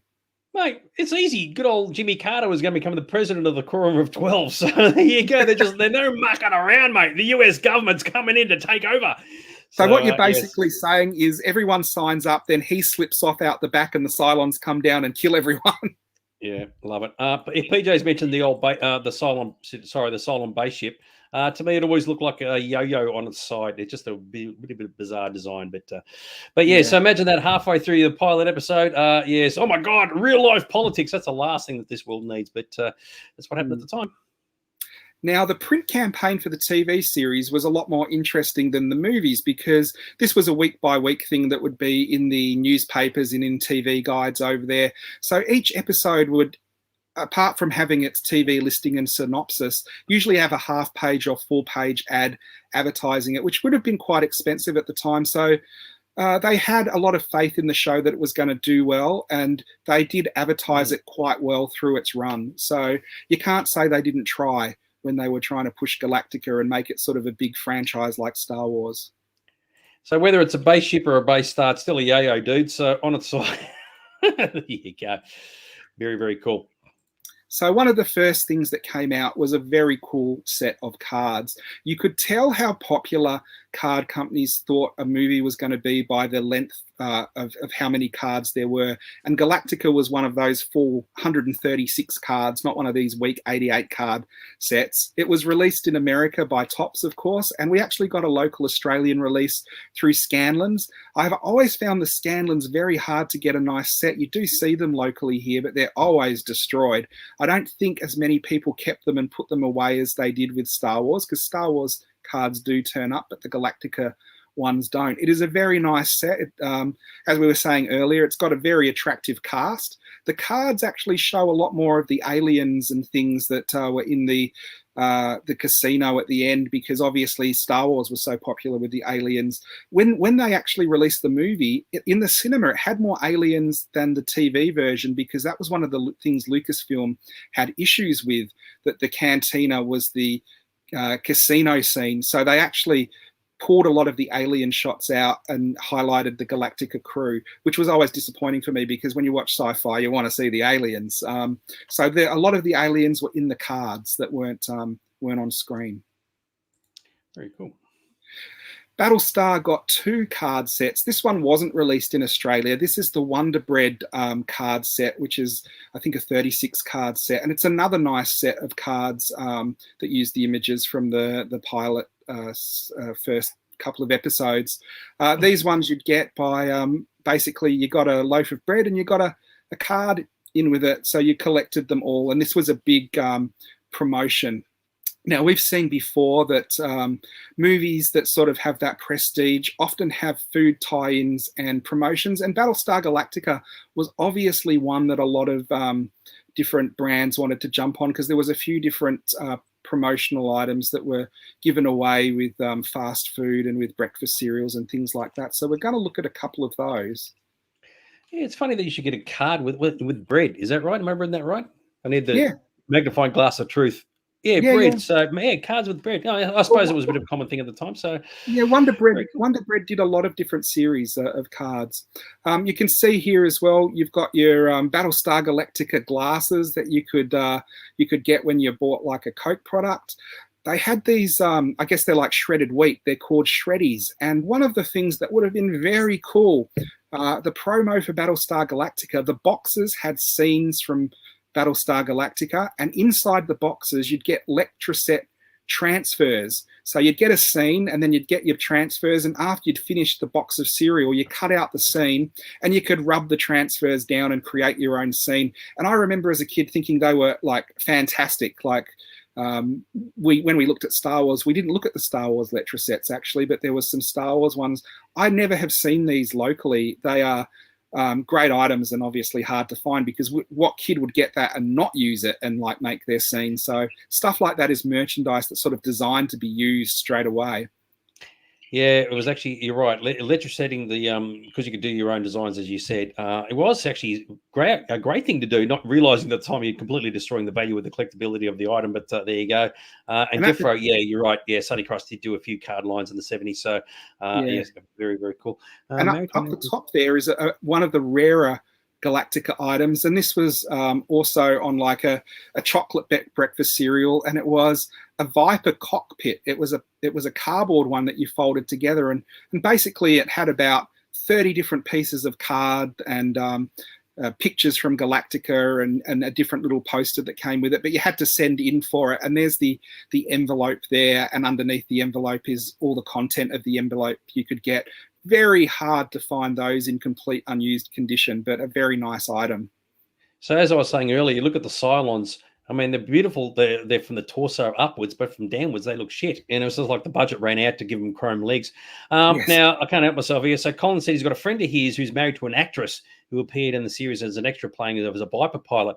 So whenever the husband comes home and he's walking in the bedroom, he says, "Are you ready to launch?" Make of that what you will, kids. And then because we were talking about Letrasets, they actually released Battlestar Galactica Letrasets, which were quite popular as well. And again, they are one of those things that are hard to find now, because when you get a set like that, you use it and you usually throw it out, because once you've used it, there's not much else you can do with it. One of them had a little bit, almost made it into the vial file, the Rub and Play Magic Transfer Set. So that sort of goes in with the same thing where you rub down the characters, and when you rub them down, they stuck to the page, and you could make your own scenes up. So let's go back to what we were discussing earlier. So the little kid's holding on to what looks like a Dharma there. He's like, "Nah, stuff that. Give me like Athena or a Cassiopeia." I was like, give them a bit of a rub and play. So anyway, let's move on, Joe. And Battlestar Galactica got a current run, a comic run, which was moderately popular, probably not as popular as Star Wars was at the time. There's 2 Marvel super specials there, which are quite interesting, because one of them is the actual models used in the series and has an interview in that with John Dykstra. And then the other one, which was basically the same comic, replaced the models with actual drawn versions and doesn't have the interview in. So if you see either of them, yes? I'm going to cut you off. Hang on.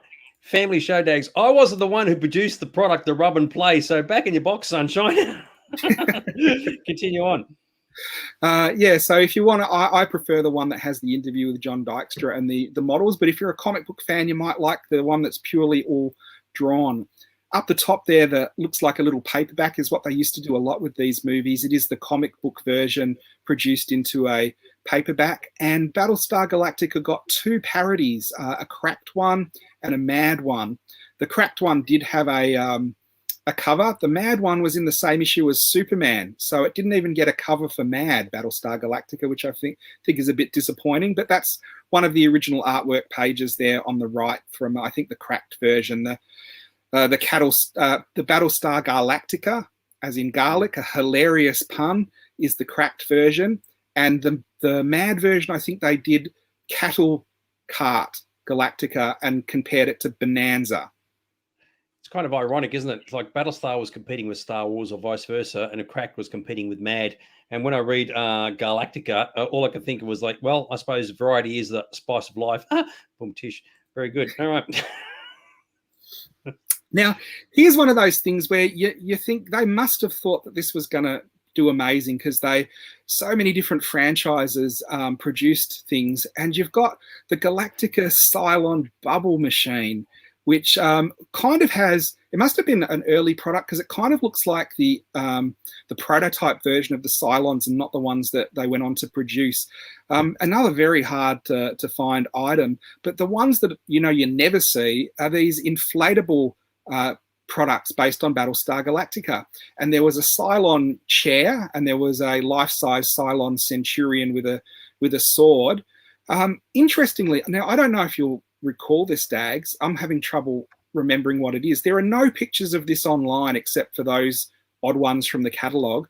I remember an 80s movie, it might have been a John Cusack one or a Revenge of the Nerds type one, where they're in a pool party and they have that Cylon chair that one of them sitting on or throwing around. And I tried to Google it and I couldn't find it. So if anyone remembers that sort of 80s teen movie with the Cylon chair in the pool, I'd be interested in knowing which one it was, because I remember seeing it, but I don't remember which movie it is. Yeah, I was going to say my first thought was Weekend at Bernie's, but clearly that's not going to be all right. Now we're going to show a TV commercial advertising. What is it? The bubble maker blower thing?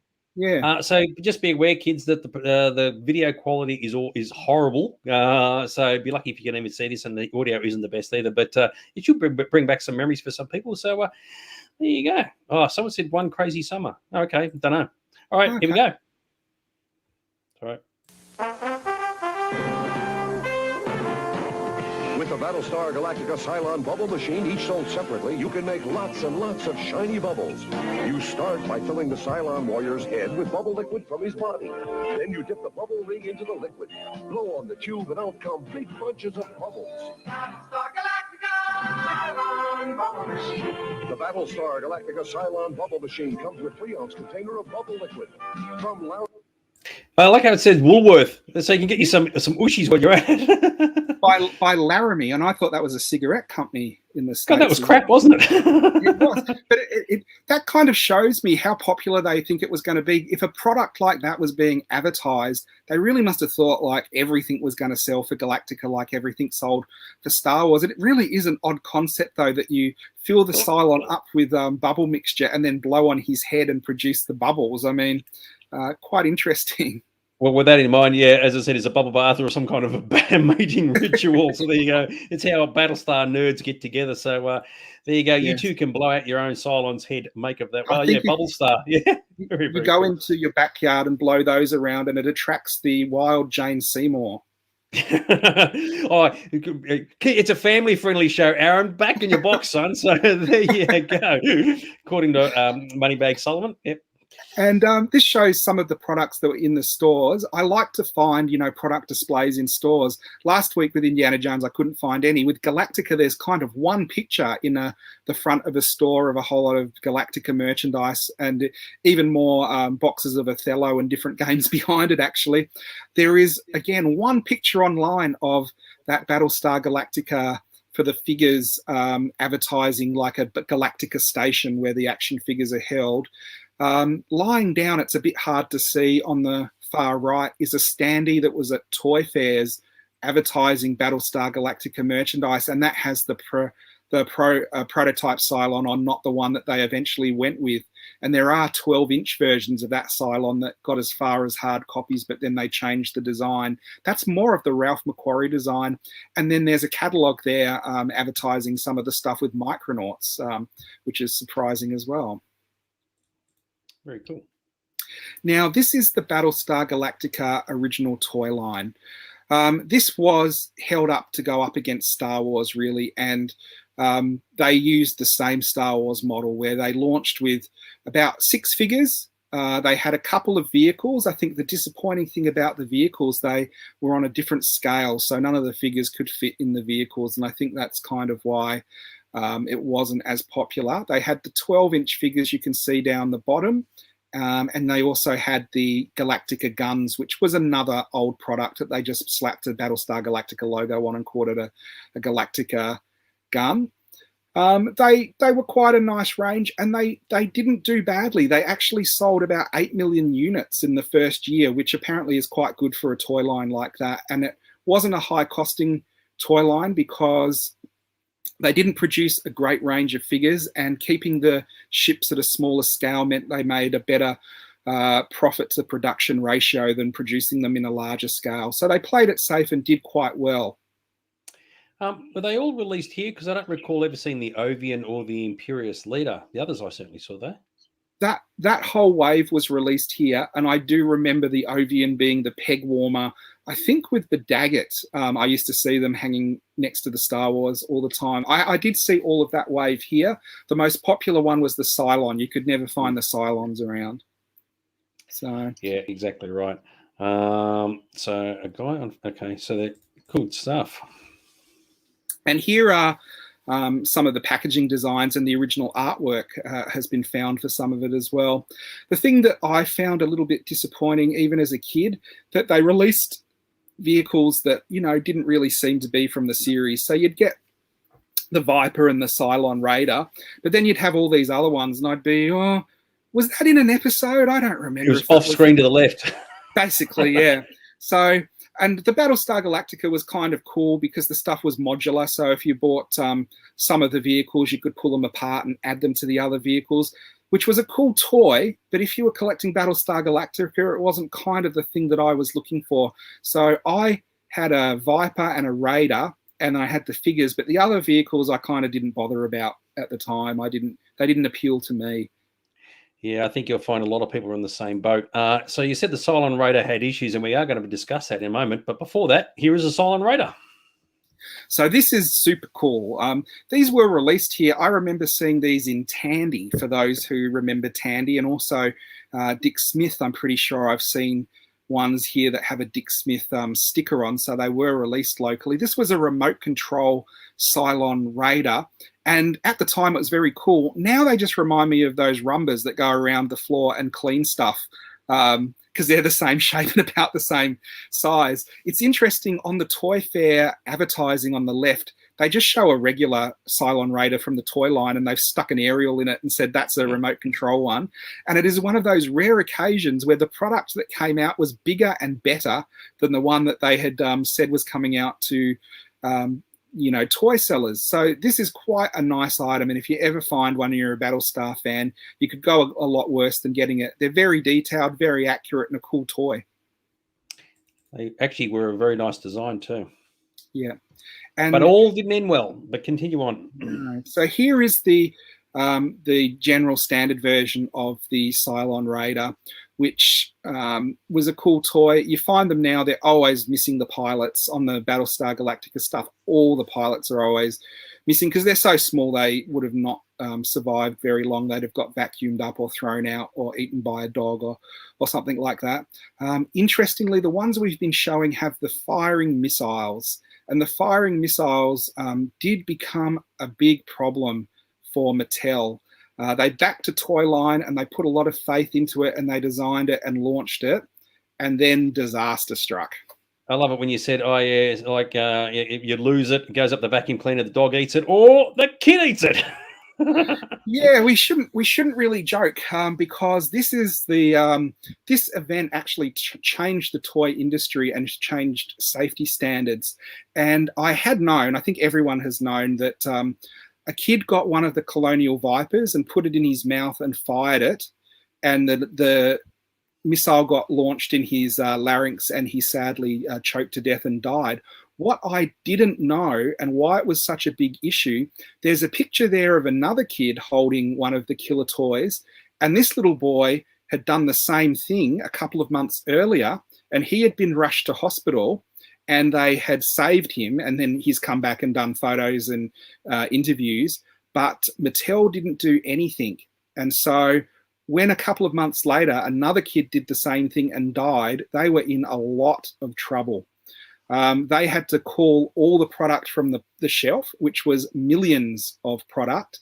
So not only did they have to recall the ones from shelves, anyone who had bought one, they had to return it to the store and get a refund, or they could take, getting one that didn't fire as a replacement down the track. But this would have cost Mattel millions. The lawsuit cost them millions as well. They had to repackage all the existing ones with a note saying, well, there was two packaging. The first packaging you can see at the top is that circle, and it's like, caution, do not fire into face, which I kind of think is crazy. If you've actually had a kid die, to do that and not just withdraw everything straight away just seems crazy. And quite soon after that, they did withdraw everything, and they came out again and they had a note on it saying they're the same toy, but the models are fixed, so the models don't fire anymore. Now, the interesting thing for me as a kid, I didn't like the scale because they didn't fit the figures, but the saving grace was they did have a firing mechanism so you could fire the missile across the room, and that was something that Star Wars didn't do at the time. And by removing this, I think this is what probably killed the toy line. After that kind of negative publicity, Mattel really wanted to distance themselves. So they released as much as they had planned after this happened, but they let the license go. Now, the other impact it had on the industry, and this is why we've got Boba Fett there, is this was right at the time when Kenner was about to release rocket-firing Boba Fett. And if you can see in that bottom picture in the yellow box of him firing the missile, it is about the same size and the same shape as the ones that were in the Colonial Vipers and the Cylon Raiders. So Kenner could have had a big issue as well if it had gone out. And so that meant that Kenner had to pretty much change the mail-away promotion, and it wasn't rocket firing anymore. They didn't release any of them that had a firing mechanism in. I do believe that they released some that had the missile glued in to a regular figure that didn't have a firing mechanism. And you do have people who say, oh, my rocket came out of Boba Fett's backpack, and they are probably the earlier ones that were just revised so they didn't have this same safety issue. But we hear about Boba Fett and we hear about the Cylon Raider, but it impacted the whole toy industry, where any toy that was firing and any toy that could be a safety hazard, it was now something that wasn't self-policed by the toy companies. It had to meet industry standards, and they were changed. One of the things that was an industry standard, if you have a sheet of aluminium foil, if a toy projectile could shoot through that foil, that was now deemed as too strong, and that toy was banned and had to be changed. So that was one of the tests that they had to do. But you could understand Micronauts and G.I. Joes and everything was impacted by this. And I guess it's a good thing because it means that it did potentially save children's lives, but it was a big embarrassment for Mattel. So not only them dropping the license was an embarrassment for them, this is just my speculation. I think it might have added to the series not being continued, because if licensees are not buying into an expensive series and the ratings aren't fantastic, that show is not going to last. So that one shot had big implications in the toy industry right till this day. Yeah, sometimes you need an absolute tragedy to sort of change the way the world is, and all those changes are for the better. So, yeah, fancy that. And I remember the Cylon Raiders and used to be able to shoot the rockets. They were absolutely fantastic. And at the time, you would have thought, well, who's going to shoot one of these down their throats? But obviously, it did happen on more than one occasion. And of course, you still wonder even today with Lego being so small why it doesn't happen more often. But anyway, it's it's just how the world was. So yeah, you can thank Battlestar for that. But yeah, there you go. All right. And this was getting towards the end. And like I said, they still released all the stuff that they had planned, because I guess if you've produced stuff and you've got the stuff ready to go for years, you just can't cancel it. But it obviously has the stigma now of the toy that unfortunately killed a little boy. So people are going to remember that, and it's not going to be as big. Now, there's the launch pad for the Galactica there with the Vipers, which was a very cool target shooting toy, which combined like having a Galactica playset launch bay with a target game. And then down the bottom is probably the rarest Galactica item of them all, which was the landing battle ram. Land ram. Yeah, land ram. I always get it confused because there's so many toys. There's a He-Man one, and I think there's also a Buck Rogers one almost with the same name. But this is incredibly rare. It came out as a catalogue item, and I think it was released in Canada only. Usually if these turn up, and they are hard to find, they go between about $3,500 and $5,000 US, depending on the condition, because they obviously didn't sell a lot. When they originally came out, they were about $8.99. So that was a good investment at the time if you had one. And I actually think it's one of the better looking toys from the range, because it did actually look like something from the series. Yeah, totally agree. So, yeah, good stuff. And you can never knock something you can drive around, because I think it was the only vehicle you could actually drive around, like actually had wheels and stuff. So that was yeah, very, very cool. Exactly, yeah. And this would have been, I think, the jewel in the Battlestar Galactica crown. This was an electronic Battlestar Galactica toy, and it obviously was going to be an expensive item. It didn't launch originally because there was more design and getting the product right. And, of course, it was cancelled.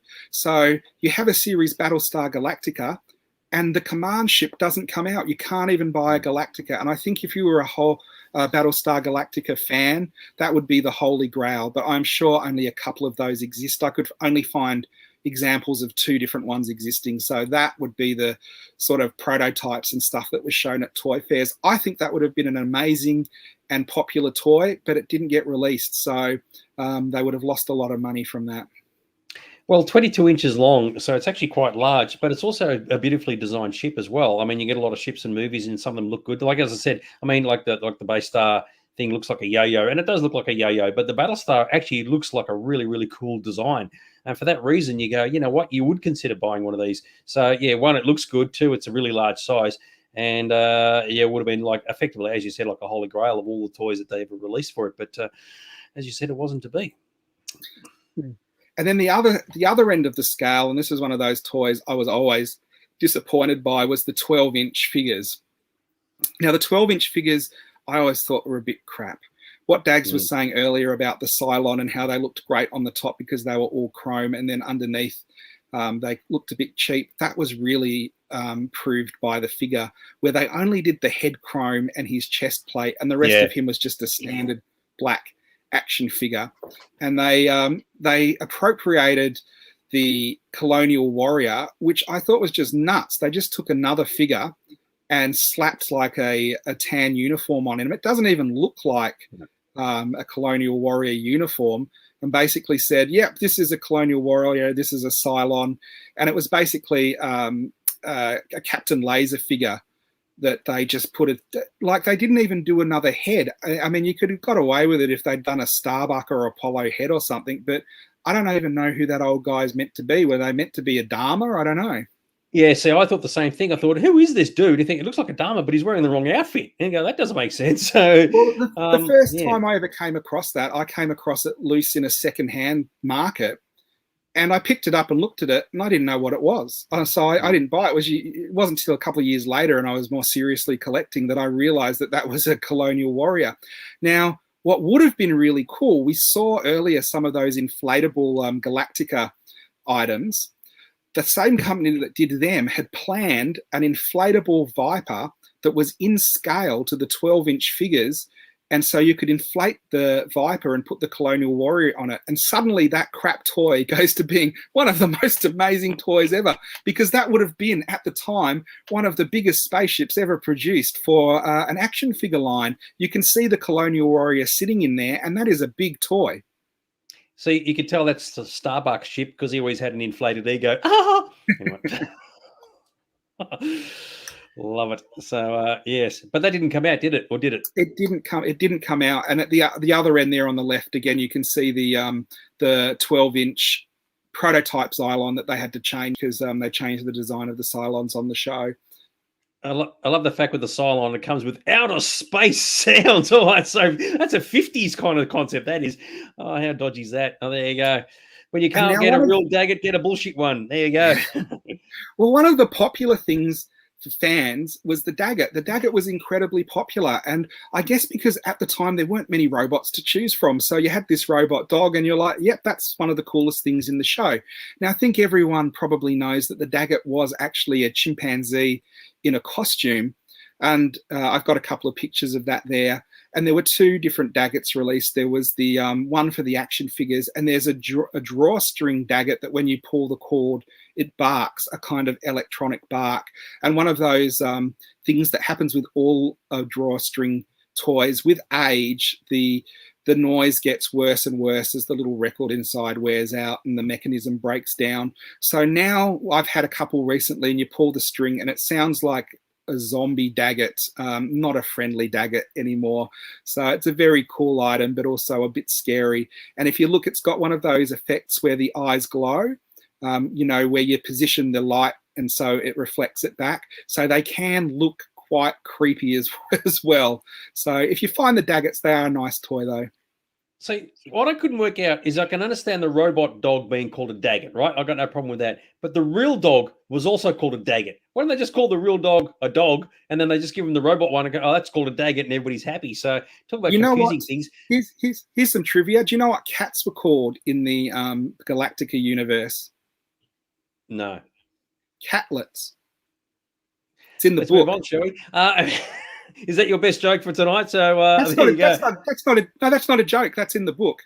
Catlets, yeah, right. Very, very cool. And people who worked on the show will tell you that whenever they had scenes with Muffet, because the chimp inside would constantly make noises, chimpanzees do, they'd have to try and act properly while they're getting the chimp making all these noises because they dubbed all the dialogue later on. So that would have been a pretty hard day at the office. You would have looked at your script and go, oh, friggin' hell, I'm with Muffet again. Oh, my God.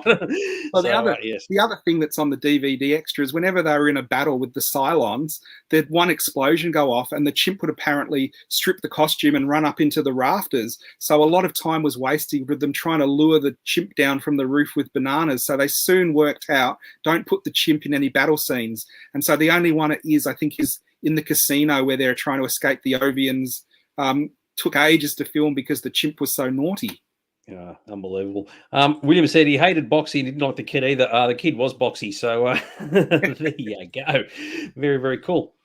So Battlestar Galactica was really well represented in print media. Again, it was on all the different genre magazines because it was like the biggest thing since Star Wars. It was in the mainstream press as well because Star Wars was still a big hit and they wanted to see if a TV version of Star Wars could work. It was front cover of TV Guide. It had Cracked magazine like I mentioned earlier. There were activity books and annuals and stuff in horror magazines, Starlog magazine, Starburst magazine. So it was quite well represented at the time as a popular franchise.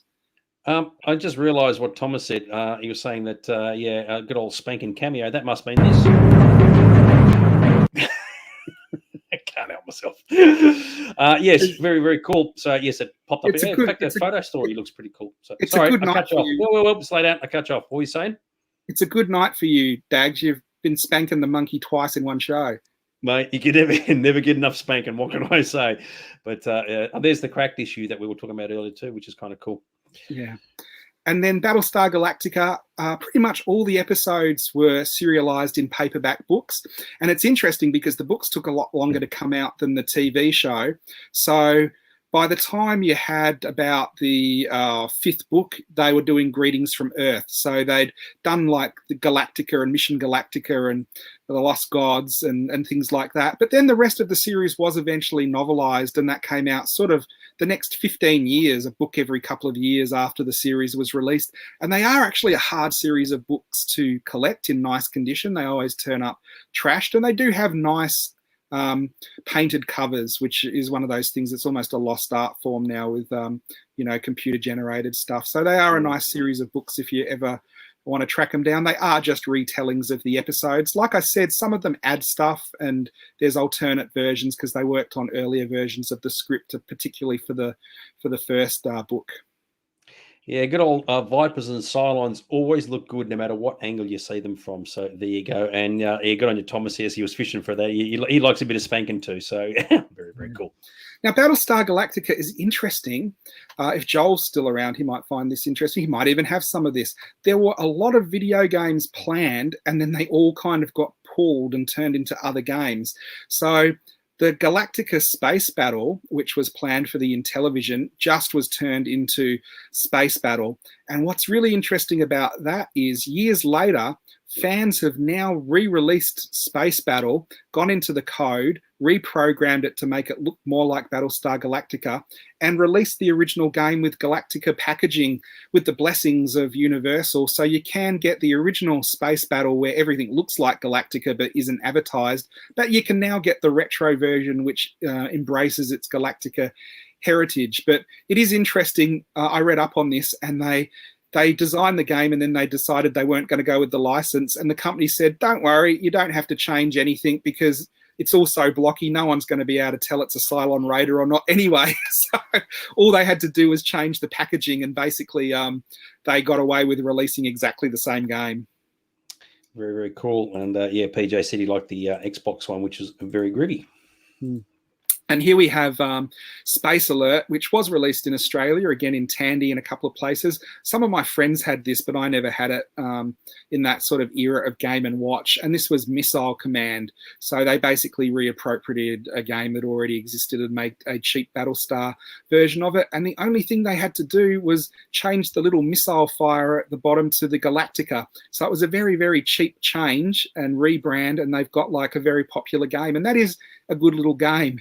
And you can see the Cylon Attack game was another 80s game on the right there, and you can play Darth Vader's TIE Fighter in it for some reason. Yeah, I did notice that. Yeah, I was thinking, what the hell's the deal with that? So, yes. So you can see they've got a base star that's recognizable from Galactica and the Darth Vader's TIE Fighter, and then the rest of it doesn't really look like anything from anything at all. So you've got a couple of interesting games there. But if you're into retro games, Galactica had a couple, but they've got interesting history. This next one is the most interesting of all, though. I like this just quickly. So PJ said he likes the Xbox game, has it, and the Vile says the Xboxy game. Very cute. It's a kid's toy. Yes. So this was a planned Galactica game, and it came right down to them having the laser discs or the video discs for it to go into machines, and then it was never released. And recently someone found some of the original video discs, so they were able to get a machine up and going. There was a game in the 80s called Firefox, which was based on a Clint Eastwood movie where he was a jet fighter. And they basically had a game which was almost photorealistic scenes from the movie, and you controlled the Firefox flying over different horizons and fighting and stuff. I found it incredibly hard, where I just fly around and someone would shoot me and I would die. But they were going to release the Galactica game, and what they basically would do would be go out to the machines and take one lot of video discs out and put the video discs for Galactica in, and then just change the decals on the machine. So suddenly you've got a brand new game, because like having a DVD player, you can put whatever video in you want to play.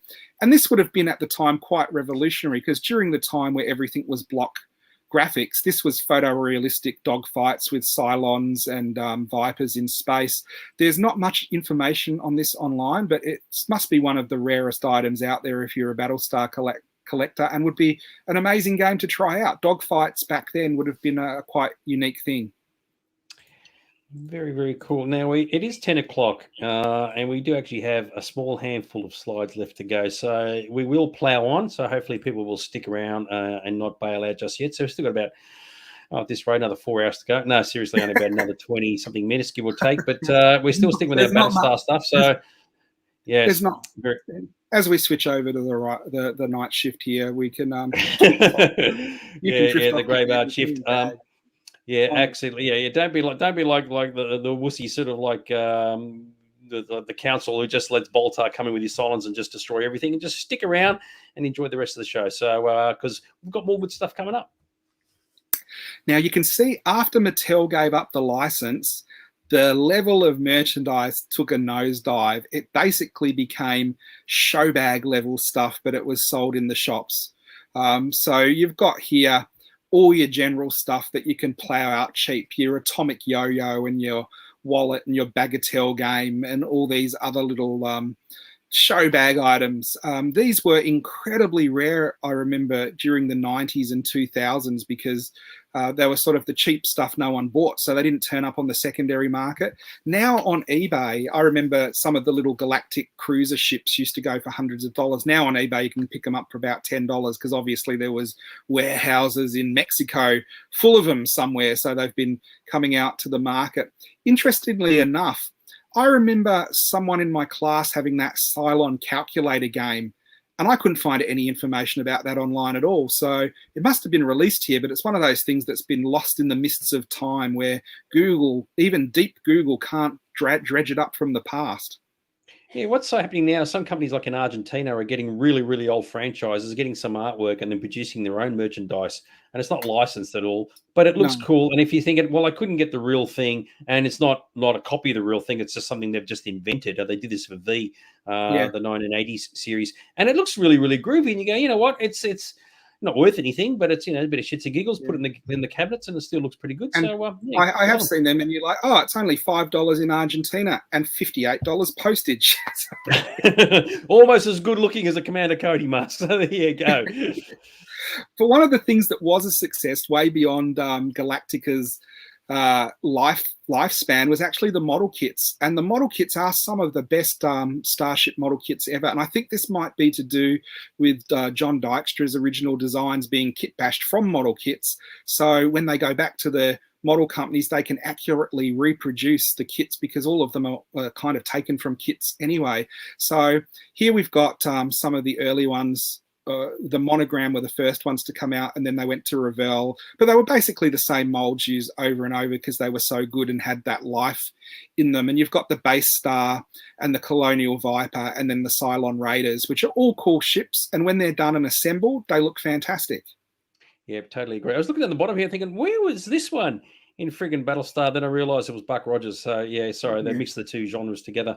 The only downside is because like the Battlestars aren't that large, so the detail is a little bit iffy. But still, the fact that they made these models in the first place was really cool. And you're right, the Viper and Cylon Raider alone would have been worth it. So yeah, very nice and pretty.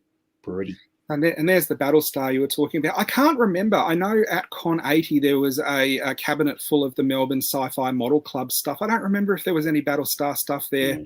No, I think it was only like this big. It wasn't like really large. It needed to be big, right? It's like a Star Destroyer. It really needed to be big, and it wasn't. But still, the fact that they made one, that's the most important thing. And as I said earlier, it's a beautiful looking ship. So there you go. It is. And they are shots of the real model there. So the one that looks like the Galactica flying in space, it does actually look like the Galactica. It's pretty good model kit.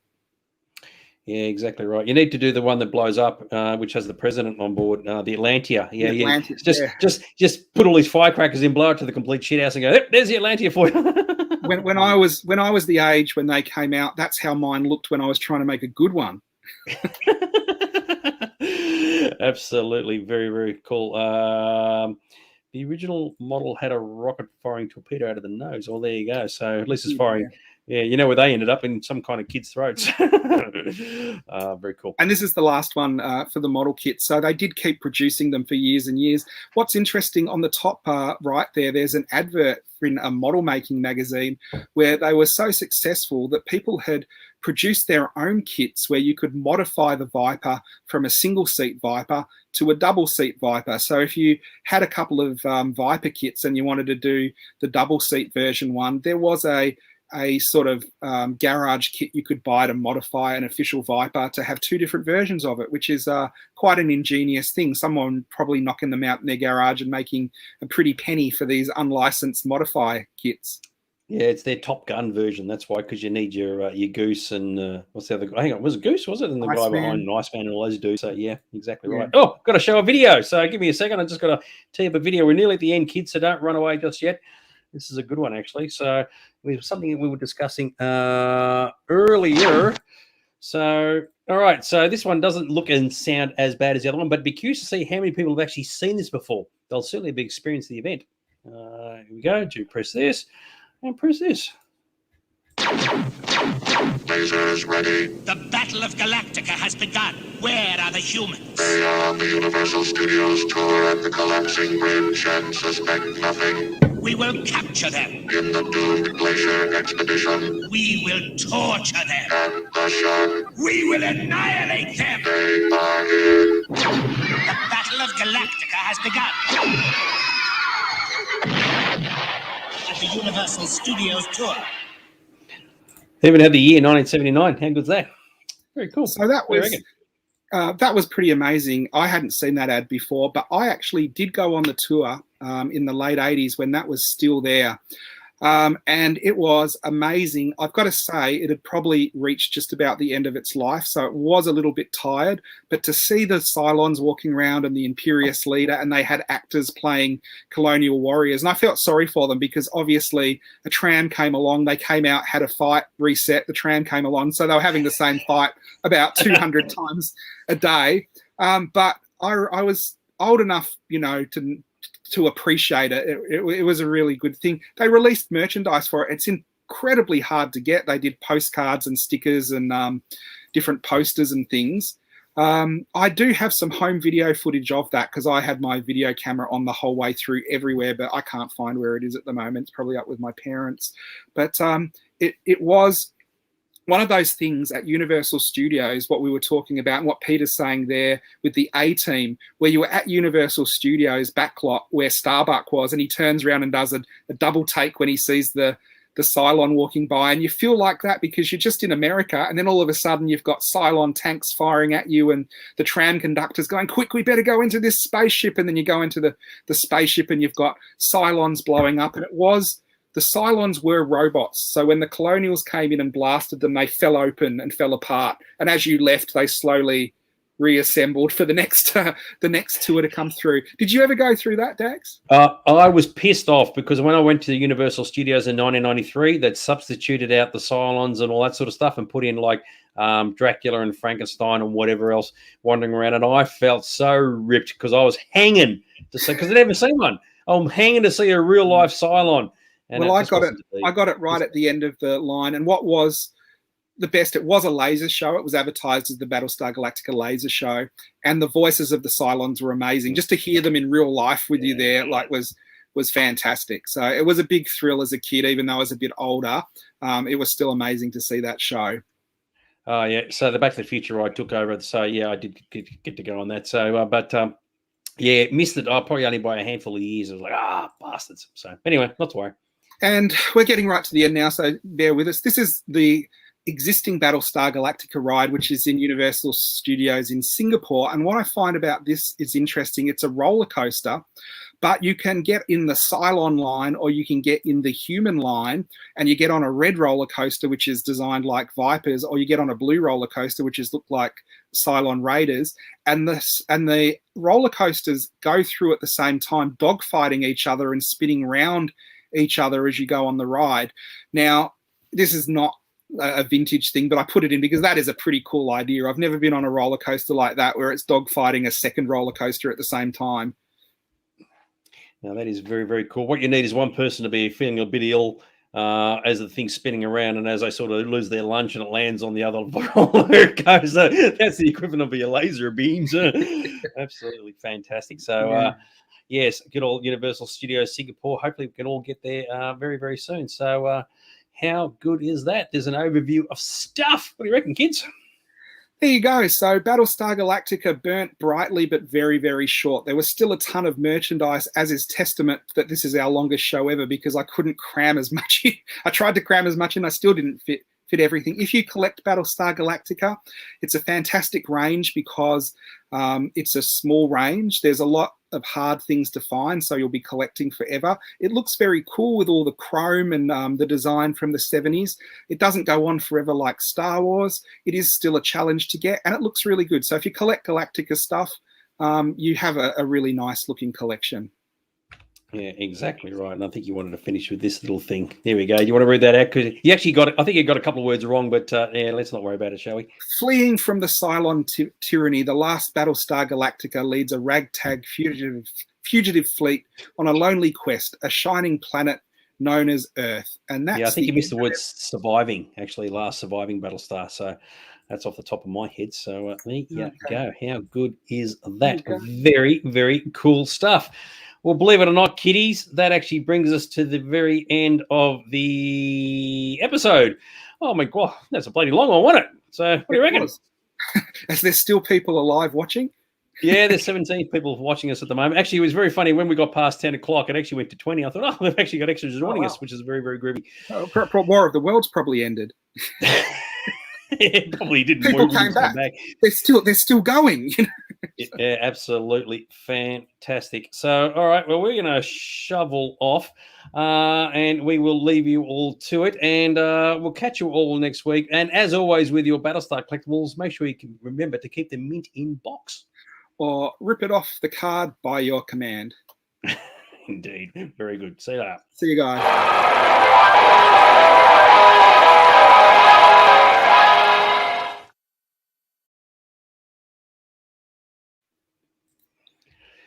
And we're back.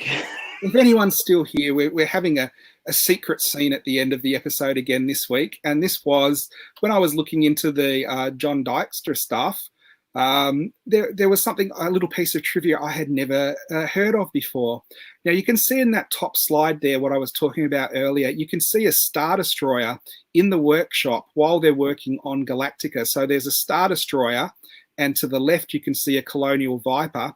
And then right down the very back of the studio, in sort of that brown section, you can actually see the original Galactica, and that is the Macquarie version, which is a lot more angular, and it's a bit hard to see on the picture, but John Dykstra is there with a pile of model kits on the table, and he is about to open the model kits and start sticking detail all over the Galactica. Now, that's a very interesting picture, and the one below it is very interesting as well, which is why I would have loved to work in the movies or in TV at that time, where John Dykstra and crew are playing around in the car park with the battle ram. So they've got the full-size battle ram with the tracks that actually works. And, you know, let's all pose for a photo on it and then drive it down around the streets. Like, what an amazing job. But here's the little piece of trivia for the night. A lot of people may have seen the pentagons that are on the Cylon wings and thought that that was a Cylon logo or something to do with the colonies or something like that. But the pentagon is on a lot of models from ILM that came out at the time. Now, it's hard to see because the pictures are small, but next to the Cylon, which had the green pentagon, there are some TIE fighters that have a red pentagon on the ball section in the middle, and also on X-Wing fighters underneath the X-foils. They're a bit hard to see because there aren't a lot of good photos of them. There's one clear one in the bottom there underneath the TIE fighter. Yeah, you can see a pentagon. Now, I don't know if anyone knew what this was or what it meant, but doing some research, ILM, when it was originally set up, and then Aperture, which took over, was a bit hippie and a bit loose and free, and a lot of, you know, anti-government. And there was one of the model makers there that decided that every single piece of military equipment that he worked on, he would stick a pentagon on as sort of giving the finger to the government because of, you know, the Pentagon in America. So it appears in Star Wars, Battlestar Galactica, and a couple of other things. And it is actually the decal just from a model kit that was available at the time. So when they were getting these model kits, someone saw, oh, there's a Pentagon, I'm just going to put it on an X-Wing and a TIE fighter. But by the time Battlestar Galactica came along, it was a bit of an in-joke thing. So they didn't use the model kit one. They got like green tape and put like pentagons on the Cylon rings, and no one told them to take it off. So there's your bit of trivia for tonight. There's a Pentagon conspiracy in ILM. Yeah, when Aaron told me this earlier, because when I saw, you see the Cylon Raiders and they got the Pentagon on the side, you go, why they haven't got a logo anyway? They don't need a logo. They're just the Cylons, you know. The logo. You mentioned like imperious leader sitting there with his marketing department saying, "What do we need for the ships?" Little Pentagon. It's like they wouldn't be doing that, and the Cylon, the robots, wouldn't give a rat's ass about it. So yeah, it seems unusual that they have one in the first place. But there you go. And apparently we've got a big fan. Good on you, Thomas. Yes, I wouldn't say the best of the Wednesday nights ever. Not according to William, because War of the Worlds is way better than us. Thanks, Thomas. We really appreciate everyone who sticks through the whole episodes with us. So yeah, Colin, Thomas, Mark, William, Peter, all you guys, thanks for being around. Yeah, the real trick will be when lockdown finally ends and the curfew's over and you can go out and mix with real people, whether you're still sticking around or not. So we'll have to wait and see. So anyway, we're going to buzz off for the second time. And this time, now that it's nearly 2 hours and 20 minutes, we'll leave you all to it and we'll see you all next week. And there you go. Party hard and rock on. Okay? Stay safe, guys. Good night.